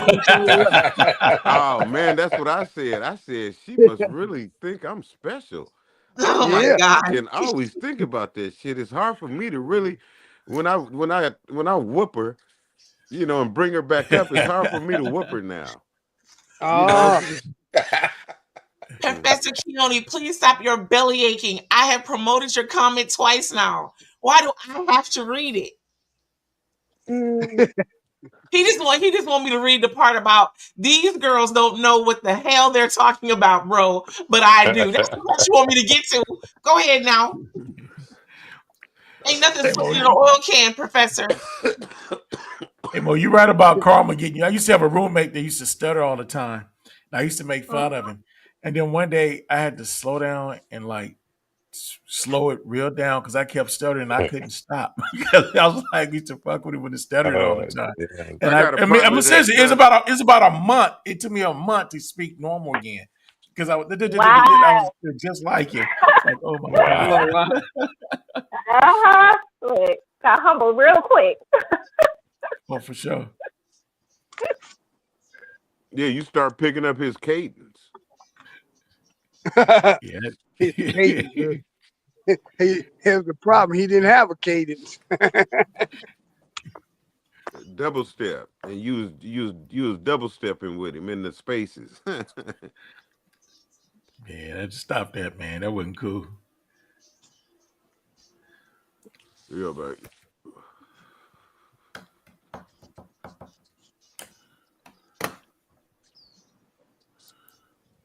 What is this? What's that up above your head, Mo Moon? Is that a flower of a picture or something like that? Did you do that? It's fun. The canvas. No, I bought it. I don't. Yeah, there you go. Oh. Okay. Yes, it's a flower and a bird.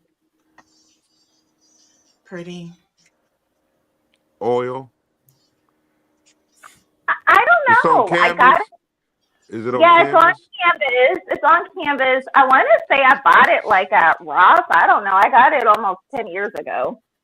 Oh, it's two birds, huh? That's why I noticed it. Yes. Oh, you know what? No, I'm not no comment. No comment. No comment. I kind of thought I saw the birds in there. That was such a beautiful picture. Thank you, Kente. I think that'll be on our first album cover. Oh Lord. Kente and the Bird Brains. Glad the picture could be inspiration to you. It'll be an inspiration to us. Oh Lord. I mean, I'm just contributing to the album cover. I didn't know I was signing the record deal. You just don't see it yet. Remember, I saw it in you. Okay. You know, on that canvas, what's a trip is that they're now what they're doing with canvases, you can paint a canvas just all one color, and you can put it into a laser machine, and it will laser off the paint in certain areas and make a picture. So you put a picture into the computer, and the laser will burn it. It will burn the paint off in those areas of the picture, and you will have a picture on canvas. That's So it's like almost like a reverse painting. Yeah. Ooh, sister, do you think you could search up some of those pictures? That sounds cool. Yes. Yeah, I actually just got one of those machines. I was gonna say. At some point I'm gonna try it. I'm gonna try it at some point. But Yeah, I mean you they gotta look be pretty just talented. like paintings. You got to be talented to do that. I couldn't do that. 'Cause you got, No, you gotta be anybody out could there. really do it. Anybody could do it. Yeah, you could just put in a picture of somebody, and the computer figures out how to do it. Oh, okay. Yeah, because I can't draw water out of a well. So I got a picture of myself and Snitchy and Mo Moon when they came here. So I can almost take that picture right there above her, and I'll be in the middle where that flower is, and those two would be my bird brains. Lord.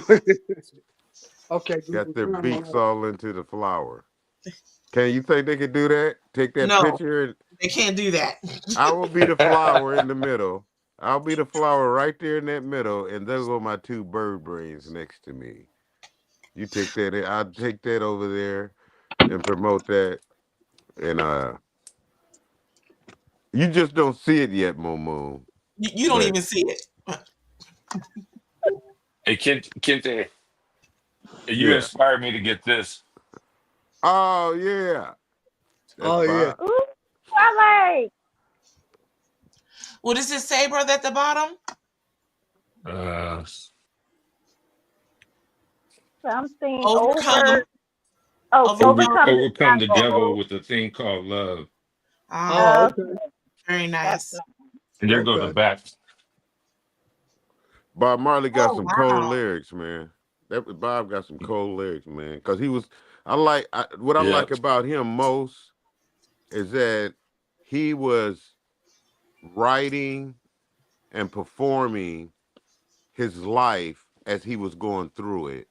And it was that of a message, and it was how he saw the world, you know, through the struggle. All his songs was, And he had songs before, because he had songs before he started writing about Selassie. He had aspirations as a youth to be like American music, like the Motown, doo-wopping and shit like that. That's what they were singing first, and then he came into the knowledge, So then when he came to the knowledge, he started introducing his expressions to the world through music, and that's what I like, and that's how I see him in Malcolm. Malcolm was one, because I see him as prophets. Malcolm was one that preached and wrote as he was going through the struggle in his eyes with his vision. Because a lot of people, they were giants at their time. They were like men amongst boys. God gave them the gift of vision to see ahead, like Martin. Mm-hmm. So to actually, all you have of Martin is speeches, and seeing him getting attacked and this and that. But I'm talking about actual expression, how Bob did it in music, to where it transcends time and it catches up to the time in which it's relevant. Just like the time he was saying it then, a lot of the songs, a lot of people just grooving on the reggae music. People don't really know the lyrics, what Bob is preaching in there, man. Bob is preaching like, chase these bald heads out of town. We're going to chase these crazy bald heads. That's like, get rid of these motherfuckers. You see what I'm saying?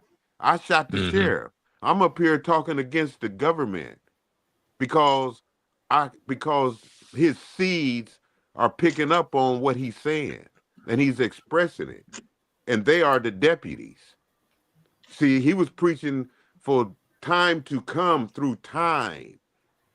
His vibration or his lyrics or the frequency where he was at, people are going to catch up to it. And then those are the ones that germinated and grow in time. You know what I'm saying? So, that's what I like about those two, as well as people that do it today. Because there's people that's doing it today, you just like how you see Tupac. He talked about it. He started out in the struggle, talking struggle. And then because the sign of the times, he got into gangster rap. And he was such an expressionist of what he witnessed in real time that he was known for gangster rap. But when you listen to the beginning of his lyrics, it was really about the struggle. That's why he fused the two, gangster rap, and still kept, he says things like, in Smile, he said, what you frowning for? You black. Because he knew the fact of the information that he had about being black in this world and the gift that's going to be your reward through just the reward being the shackles are, your mind is free now. A lot of people couldn't think like Malcolm because he was scared. He was the only one talking. They were scared. He had the backbone. He had the strength because he knew he had the vision. He couldn't go back.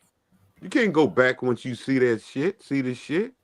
Ain't no way you can go. He went over to Africa, went to Mecca.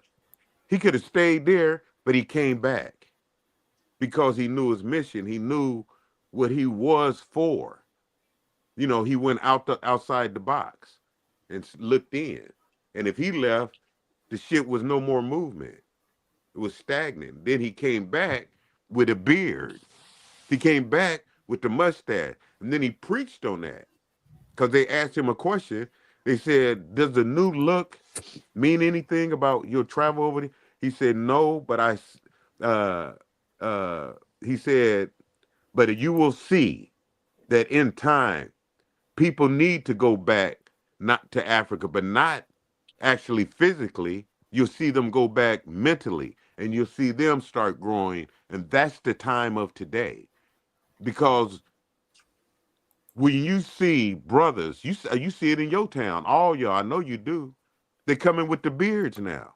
Those are it's the consciousness of you as a black man now is not to shave, not be yourself. See, if you be yourself, then you look like the motherfuckers they came and took. See, they don't want you. When the Buffalo Soldiers won wars in this America, when they first came over to take over, they made them shave niggas because they went to fight Indians. Because if you didn't let them niggas shave, make them niggas shave, they look like this, like a black Indian fighting an Indian. So they brainwashed them and made them shave. So then they became the Buffalo Soldiers because the natives that was already here, the red Indian or indigenous, called them Buffalo Soldiers because their hair was woolly, like a buffalo mane. That came because they would say, oh, those Buffalo Soldiers, those buffaloes, they the soldiers, the black buffaloes. That's how they became the Buffalo Soldiers. Because if them same Buffalo Soldiers would have just let their hair grow, they would have found out they was fighting each other. Niggas fighting niggas. So that's so you know, the Buffalo Soldiers, the one who won the war in the beginning for the Americas. But they were so brainwashed and then keeping themselves shaved, clean shaved, like Marvin questioned them, who are you to judge us because we wear our hair how we wear our hair? The motherfucker, this is a design. They designed us. It's a whole scheme. And now that scheme is broken. The veil is revelation is here. You can see. Any old baby. Be careful how you talk to a child. You know what I'm saying? Because from the kingdom of heavens come from a child. Because they ain't have to go through this bullshit. They see it as it is now. You know, so, you know, the veil has been broken. Motherfucker, this is the time of expose, revelations. And everybody can express themselves, black people now.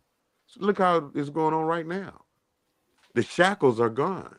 All you got to do is believe in yourself. Talk about what you see.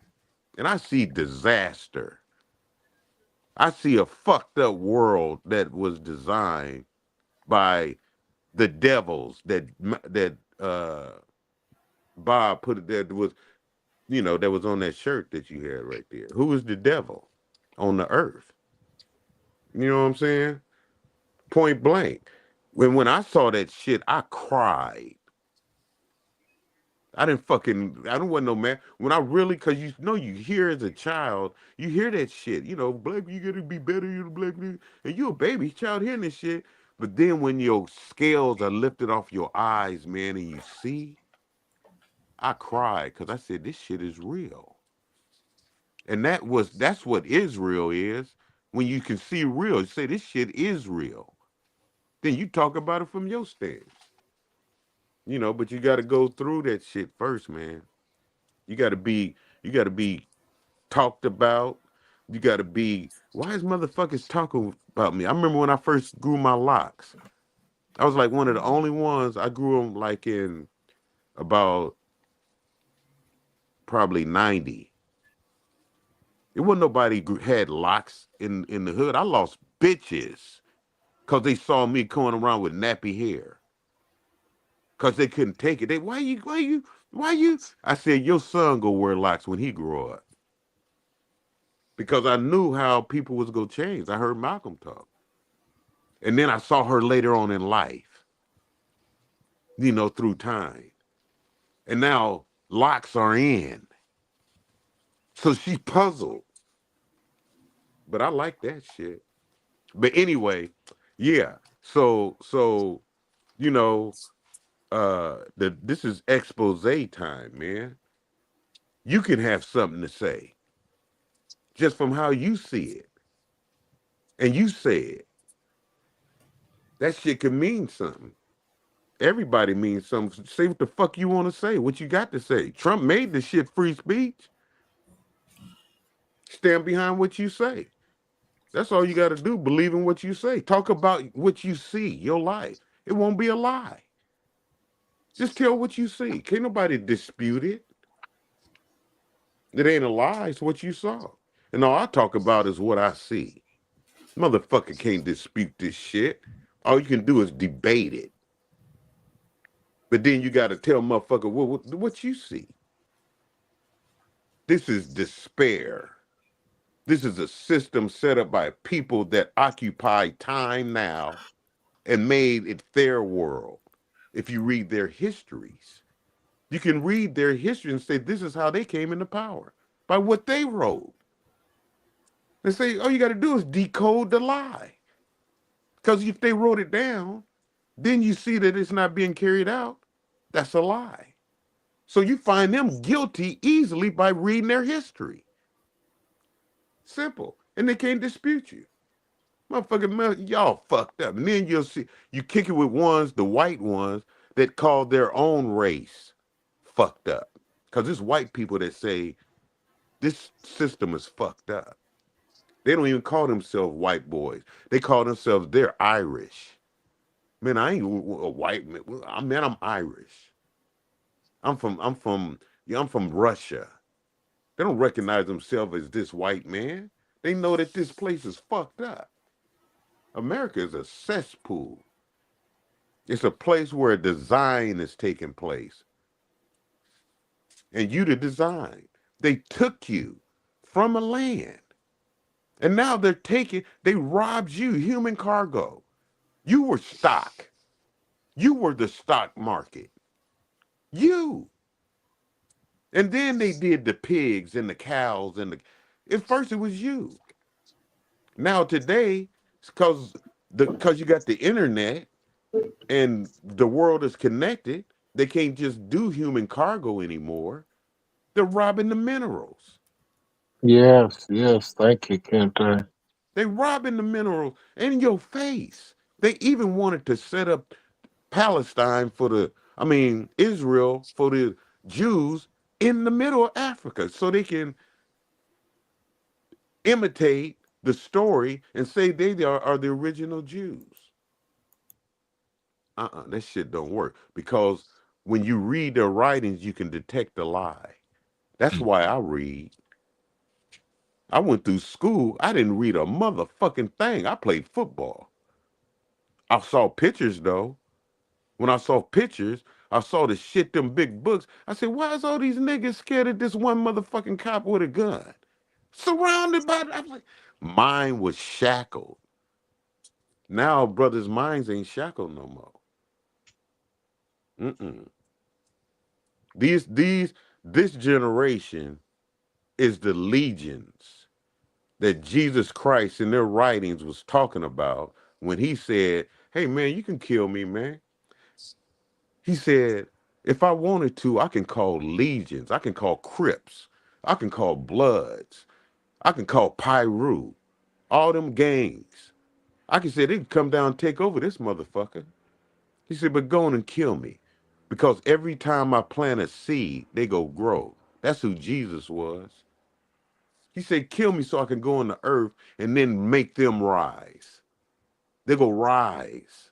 Those ones that he called upon, he told that Roman Empire, he said, I can call legions right now to come down and take care of me, Caesar. But you go on and carry out, because I'm going to come with the truth. And now those legions are here. Just like Bob Marley say, go shoot the deputy. Because he didn't shoot the deputy. He shot the sheriff. He went straight to the system. And they wanted to kill him. Now it's our time. The next generation. The generation of the Calebs and the Joshuas and so forth. It's just a manifestation of the story. That's what you seeing right now in real time is self-fulfilled prophecy being or taking place by the interpretation of what they put in their book to bring about the timing of the prophecy. So they know their time is up in the book. Even when you read from beginning to end, They know there's a timing that their time is up, and that time is now. It's the end. This is even what's the motherfucker who won World War II with America? Uh, you had who? What's his name? Patton. Not Patton. No, the one who was running Britain from Great Britain. Oh, the prime minister. yeah, Churchill? Churchill. Yeah. Churchill said, "This is not the end." After he won World War II and gave Israel, gave them Jews Israel, Palestine. That was what they gave. That's when Israel didn't even exist till after World War II. And they won the war and they gave those Jews that land in Palestine. That's part of the story in the book when you read it. You just got to interpret the book, be an interpreter. You know? So now they self-fulfilling their prophecy because Churchill even told him when he won, he said, "This ain't the end, y'all. Nor is it, if someone could read it, maybe if you read it, because I don't want to misquote it. He said, "This is not the end, neither is it the beginning, but it's more rather the end of the beginning or the beginning of the end." In other words, he saw that they are in the end time. And after they won World War II, this is the beginning of that chapter of the end. That's the time he was living in World War II.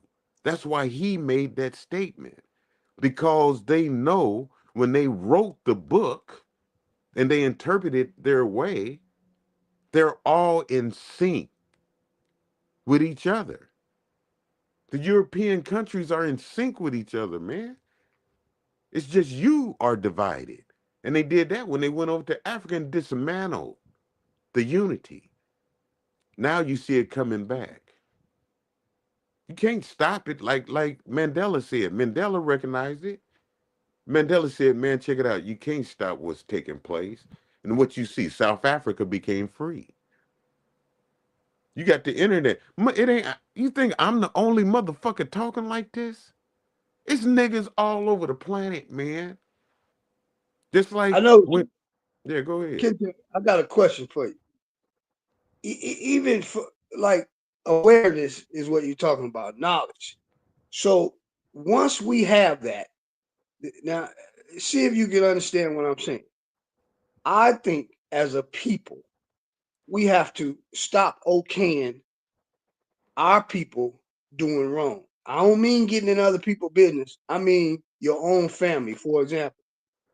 It's okay for, I got a cousin, for him to be doing wrong and me allowing that.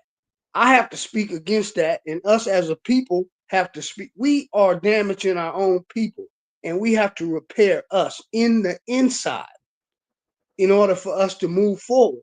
We can't allow the garbage no more. It used to be okay to do all. It's not okay to do all of that. That's all. I'm saying, even with the knowledge, if we don't do nothing with it, it's gonna hurt us. We have to promote it. Do you know? And I don't know how we should do that. I mean, as a family unit, you can't go in other people. I can't go to Kente family and say, "Hey, man, that ain't cool." I think we all have to do that inside our own family. We got to stop allowing. You know, it's not okay because we live in the projects to sell Charity dope. start at home. Charity started at home. Yeah, it ain't cool, man. We got to teach our kids, cousins, friends, everybody. Hey, man, all that. You know, we have to respect ourselves in order to get respect from others. And not that we need their respect, but in order to move forward. It ain't, for example, when we go in the bank, they whisper, they don't pay their bills. We have to stop that. You have to teach your kids, pay your bills, keep your, you got to do that. Whatever, if you buy something, pay for it. Or just teach financial literacy, all of that. We have to do that, man, and we don't. It's not cool, man. It ain't cool to put your light bill in your daughter's name. You're fucking her up before she even get a chance to do her own thing. I mean, just even the small things. We got to start, man. We really need to, I agree with everything you be saying about the new. A lot of people is ignoring these youngsters. These youngsters way sharper than we think they are. You know what you started off saying? You said, knowledge. Right. And then you said, once you get the knowledge and then you got to go to, black people killing each other, and you got to step up and say, no, you can't, because you got the knowledge. Boom. White people killing each other. Yeah, but we're not concerned about it. Let me say what I got to say. Got to say. Yeah. White people are killing each other because lack of knowledge. Yeah. What about them? White people need to stop killing each other. You got Asian, all need to stop killing each other. I agree with that. So the point is, just like Mandela, you can't stop what's taking place through time. See, let the Lord handle, the coming together of this and that. The main influence, as I recognize in my life, like you say, you got to love yourself. Charity started at home. Yeah. So at home is in my house. I am my house. Me and my house is Yusuf Kente. I am the house. I am the temple. Right? Yeah. So absolutely. Malcolm had a big feat to conquer. One thing Malcolm didn't do is drink his water. What made me really recognize and really see and really coming to the know is drinking my urine. It put me in a whole nother dimension. Drinking the water of life. Drinking, you said, people was talking about, oh, they ain't gonna make it because they need money. No. What you need is to drink from yourself and just sit down. Because everything that came from your urine, your well, your reservoir, you don't have to eat a motherfucking thing. But you know what you go do? You still go piss. You don't have to drink shit. But you know what you go do? You still go piss. And you know what you do with that piss? You drink it. It's water, it's nutrients. It's the same thing that they take when they in space. So if they're in space, drinking their water, because they're not eating, what are they eating? What are they taking in? The shit that they grew up there. How are they watering that shit? With their urine. That's how they doing it. So this is me in my house, because I'm equipped to go through what's going to take place, because I can see it, because I can repel, because anything that they design, I can repel it, because I drink my water. That's the armor. That's my armor. Give a fuck what you, man. Check it out, man. I can divide what you laying down, man. That's my whole point. That's the point. So, black people, yeah, they're killing each other. But you gotta, if you go divide, you see that black people is divided, you go bring them together. You gotta repair yourself. So when you step in to try and repair that, you get respected. They gotta respect you first. Right, if you trying to bring them together, they gotta recognize, they gotta say something about you that they go respect and listen to you. You see what I'm saying? So the beginning starts at home, in your house. And the way that I was able to see it was to drink my urine.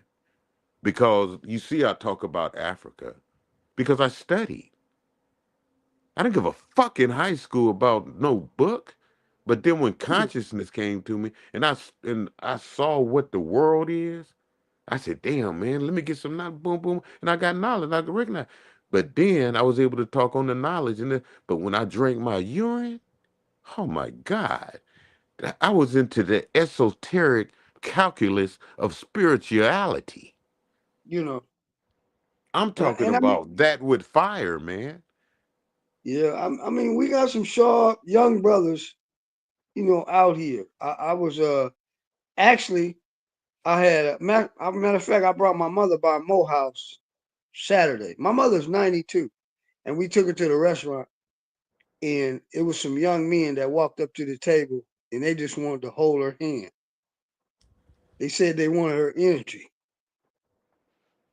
and I was very impressed with that.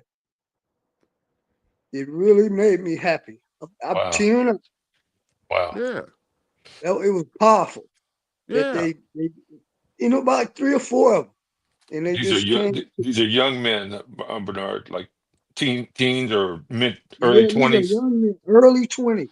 Uh, Old And souls. yeah, and I was very impressed with that. Mm-hmm. Touched. Yeah, man. To carry that spirit, that soul. When Jesus was according to the story, when he died, he let go of the ghost. That's how it's interpreted. If you read the King James, he said it's finished, and he let go of the ghost. The Holy Ghost is in you. You ain't nothing but a vessel to carry the spirit that's in you. And those youngsters recognize the fire that was the vessel that stood before them. And they just wanted to touch it before it leaves, hoping that the anointing of the touching that they can just sprinkle me with a little bit of it, with what you got, because she's gone now, or will come to pass. I don't know the full story of what you said, man. Right. But she No, has that fire. Right. She's 92 and got a bunch of spirit, Got a and bunch of it's spirit. Yes. yeah. That's If like I that could old sing, tree. When you yeah, see that old tree in the middle of the village, they get up under it. yeah, That big old tree. And when it's gone, when it goes in the earth is planet, man, you know. So the youth, the sign of the times, uh, the youth gravitate to the truth. You could just stop them in the track. yeah. Sometimes, when I had to lay my hand on, because you hear the spirit of rod spoil the child, blah blah blah. Usually when I had to use my hand, something bad happens, because I should be able to express and let the words that I say, that's the rod, work into what you just said, into that child. That's what I had to learn. And I had to have daughters to learn that shit. I had to learn from what I did to the other one, to do to the other one, to do to the other one, to do to the other one, all that shit. Because they're all at different times. You know what I'm saying? But you got to learn from that shit. And the best is sometimes it just shut the fuck up and check it out, and just say what you go say and leave it alone, and let what you said be. I had to learn, man. I'll be like, you mother, you know what I'm saying?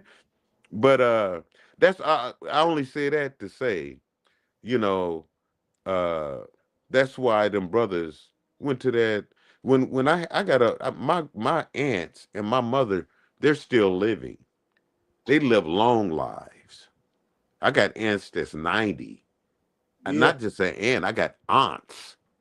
right. They're sisters. They're going into their mother lived into 100. Her Woo. father lived to over 100. So Yeah, their DNA is used to going on yeah, to the older world, unless you do something to damage your body. Because of right, course, right. those ancestors at those times ate from the earth, man. They grew their Yeah, shit. yeah, But I came from a family where we grew our shit. We look at our shit out there, pick it up, we cook it. I cook it. I water it. I'll go into my grandfather's garden. It was a garden. We have a big garden. Move the water hose. All right, Grandpa, my great grandma, oh, Grandpa, I'm about to go to football practice. Man chasing a ball. Just don't get it. All right, take, I'm in high school, man. He said, here, take this quarter for moving that water for me. I said, all right, Grandpa. I said, all right, Grandpa. And go to practice. You know what I'm saying? But now I recognize why he said what he said. Because no matter how much football you get, you got to feed yourself. You got a lot of people going to, the ambition to be an athlete and the drive. And that's, and you put it in you. But then when you're done, what is Michael Jordan now? He got to come back in and be a commentator of basketball. Yeah, but then again, you say you take a quarter.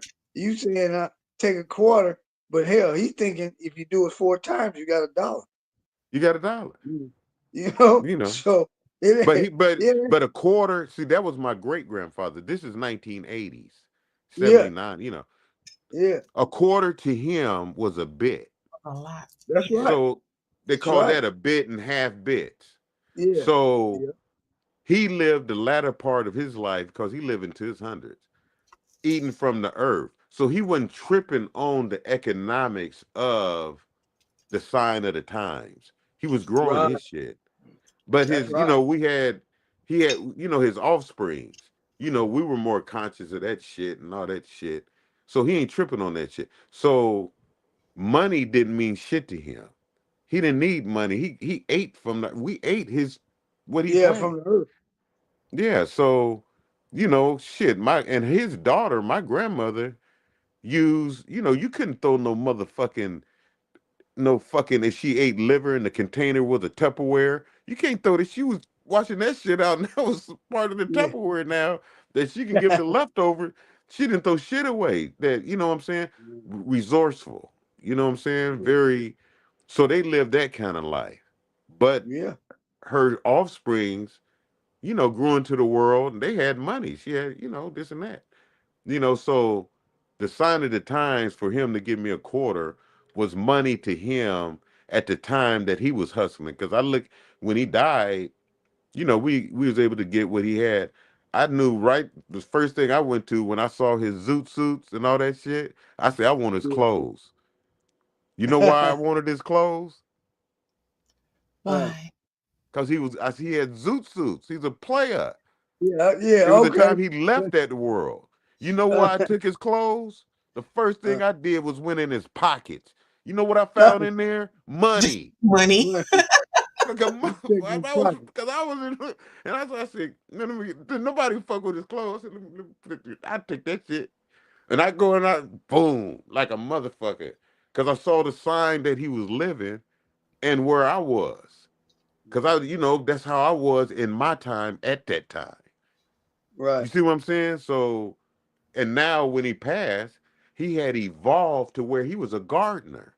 So he left that world. And his older age, he started living another way. He didn't speak much. When he say, chia. What you talking about? Come over, chia. That sound because he was more of a fair skin, man, more like black Indian, like a black Where Indian. they was from? Where were they originally from? Like Louisiana, Mississippi, Arkansas. That way. So the way that they talked, and that to use those words, carries on, that DNA. If you talking like that, you was in a certain region, right, and of a certain time, and so he didn't really say much. He just, he didn't say. Eating a hamburger was foreign to him in those times. Right. When his granddaughters would make a hamburger. You know what I'm saying? Because he was used to slaughtering his meat, eating with a bone, eating shit with a bone. You know, they used to slaughtering food and eating a slaughtered hog, a slaughtered cow, a slaughtered. You know what I'm saying? So Fresh. yeah, something like that. Now, I don't want to Mhm. interrupt your thought, but you did call for the quote Winston Churchill Yeah, gave. So I want to read that if you're still interested. yeah. All right. So it says Winston Churchill famously said, "This is not the end. It is not even the beginning of the end, but it is perhaps the end of the beginning." The end of the beginning. Yes. So it says here this quote was part of a speech he gave on November 10th, 1942, following the Second Battle of El Alamein. The quote is often interpreted as acknowledging a significant victory while also recognizing that the war was far from over. The end of the beginning. Is that how you put it? Oh, sorry. Hang on. Or the beginning of the end? Yes, the beginning. It's the end of the beginning. Okay, the end of the beginning, the new beginning. Yes. In other words, the end of the beginning being that the beginning after the war would be the end result, the beginning of the new chapter. So this is the end of the beginning. He said, rather the end of the beginning, right? Right. Yes. So now they won the war. So what is this? This is the beginning of them being the conquerors of the world. This America, because that's World War II. That's when that goes with that dragon and beast shit that you read in the book. And power was given to the beast. You know what I'm saying? When you read that in Revelation, you got to size up what is written, man. That shit is decoded. That shit is coded. I mean, man. Mm-hmm. You got to be on that vibration, man. You got to know the sign of the times. You know, you say in the book Christ did this and that, and he said, but they don't know the sign of the times. Prince came out with an album, The Sign of the Times. Came with symbols and shit. You know? So, you know, recognize the truth, man. And like I say, recognition of the truth, the purity, the alpha, the water. Because in the book, it says in the beginning was darkness and water. I drink my water. That's the beginning. I drink that same water that was in the beginning. I drink that same water that gives life when that woman's womb and that water sac break. That's life inside of there. Life is in the water. I'm a water creature. I came from the water of a womb of a woman. That's darkness. It was dark in there. And now here I am. So that's what I come from. Then the Spirit of the Lord moved upon the face of the water. That's me. I was in my mother's womb in her water sac. It was dark. It was still. And then the Lord said, you will be born. That was when you read in the scripture. And then the Spirit of the Lord moved upon the face of the water. Oh, here I am.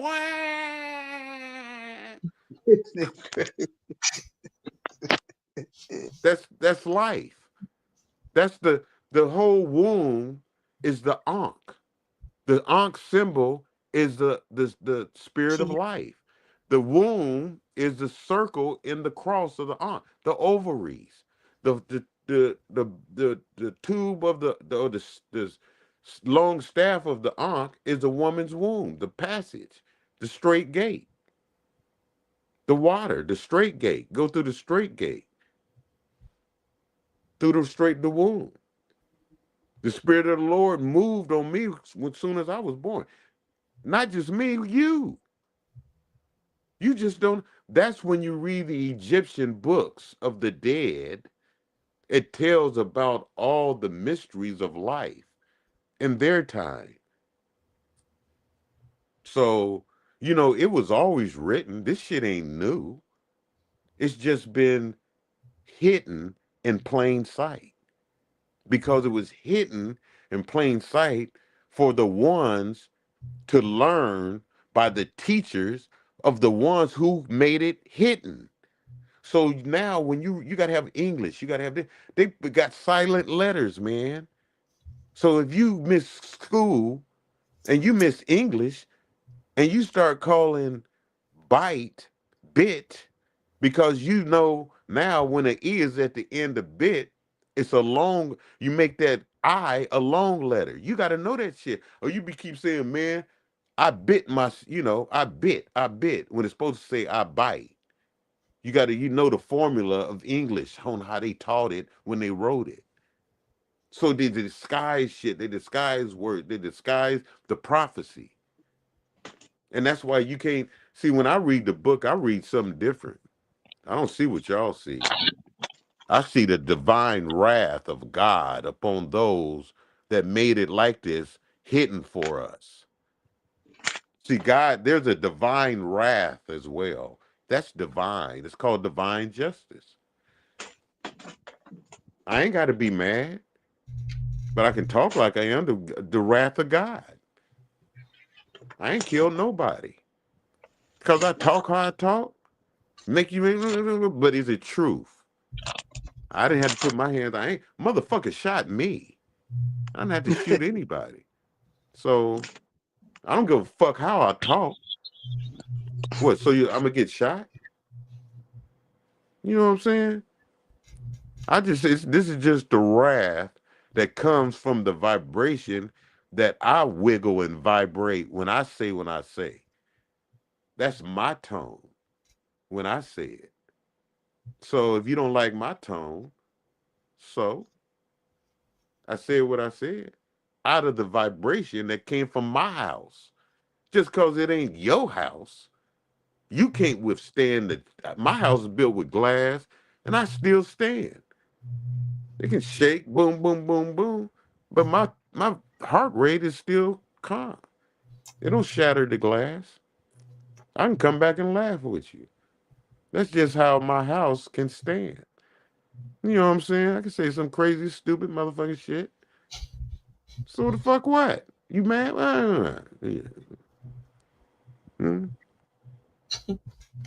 What about the truth that I said, though? And still ain't touched nobody, but get touched. Because the truth, out of all the minutia that I just said, the truth covered with minutia. Thank you, Plankton. Thank I you. came on to say, have you thought about narrating books? I feel like you really should narrate. You should really narrate books. Look at this shit. Look at that shit. Yeah. Smithy knows all about me. Sister saying narrate books, like I know she talk about what where I am. When I talk, I'm narrating the book, like the book of Eli. It's the book of Kente. But yeah. I am. When I talk about myself, I am narrating the book. He needs to write. You need to write a book, Kente. Hey, do it how Jesus did. You write the book about Kente. Where's the book Jesus wrote? You know what I'm saying? Bernard, are you trying to talk to us, or you? Oh, you're on mute, brother. Oh, no, you still on mute. You still on mute. Just tap it one time. There you go. No, I was saying Mo is right. He has a voice for that. He can narrate books. They would pay him well for that to narrate. Yeah. Yeah, I know exactly. That. I work for I'm a stagehand. And so I didn't even recognize it, man. This white dude. He was the head soundboard guy.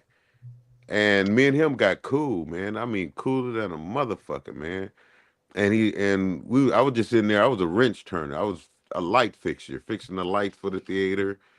And I got to rapping with him. He said, "Man, come here, man." He said, "Come here. I want you to talk in this mic." And he said, when I talked in that mic, none of the needles moved. He said it was still like, and he told me to say, this motherfucker, he said, this is what I want you to say at break time, because he get on there and say break. He called me in his fucking box, the sound director, and he said, "You look better going than coming."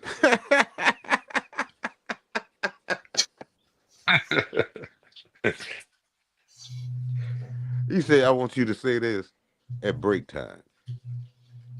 He said break and said, you look better going than coming. I said, this motherfucker was talking about the women that he be looking at me. But he wanted me to say it. So he was just giving recognition to my voice. So that's when I really, for no reason, motherfucker, I said, huh. And then people start, telling me stuff like that. So I started, it was beautiful to hear that. You got that kind of that James Earl Jones voice. Yeah, they lost. Yeah, he got a little James Earl Jones on Yeah. it. They lost him. They can't use him no more. So a little Paul Robeson on him. The one who really made me step back was AK. AK when he told me, I was like, he told me the truth. He didn't have to tell me shit. He told me some secret shit, man, about myself. That motherfucker started telling me more about myself than I know about myself, man. Motherfucker. But yeah, I feel you. Thank you, brother. Well, it's all true. I just wanted to make note of the time because it's Monday, and we promised Lathers we would conclude by noon on Monday. So I'll see y'all tomorrow. I got to get ready. Okay. Go in. Yeah, See you later, Mo. All right. Bye. Yeah, I gotta go. I got a meeting in like a little bit anyway. So okay. I'm ready. Well, y'all don't stop working. I thought shit. I took the day off. Well, I'm glad that you did. It's funny because I saw because I'm trying to talk with these manufacturers, and I'm like, oh well, maybe they don't celebrate Memorial Day, so. A lot of folks don't. don't. No, they don't. No, they don't. Not in them other countries. So, hey Mo, send me that link. So my wife asked me yesterday. Yeah. She always anything got to do with shopping. She wanna know. Okay, no, I will. I just I did a big like overhaul and I removed all like the polyester clothing in my store. So I wanted to send it to her like after I had done that. So I did it. So now I'll send it over. Okay. Yeah, I'll let her know. All right. See y'all. Okay. All right, y'all. All right. See y'all tomorrow. Same bad time. Y'all. Love y'all. Enjoy the rest of your day. All right. All right. Take care, y'all. Okay. It's so hard to say goodbye with me and you. I can't say goodbye. Let's practice today, Plankton. We're going to practice today. Love you.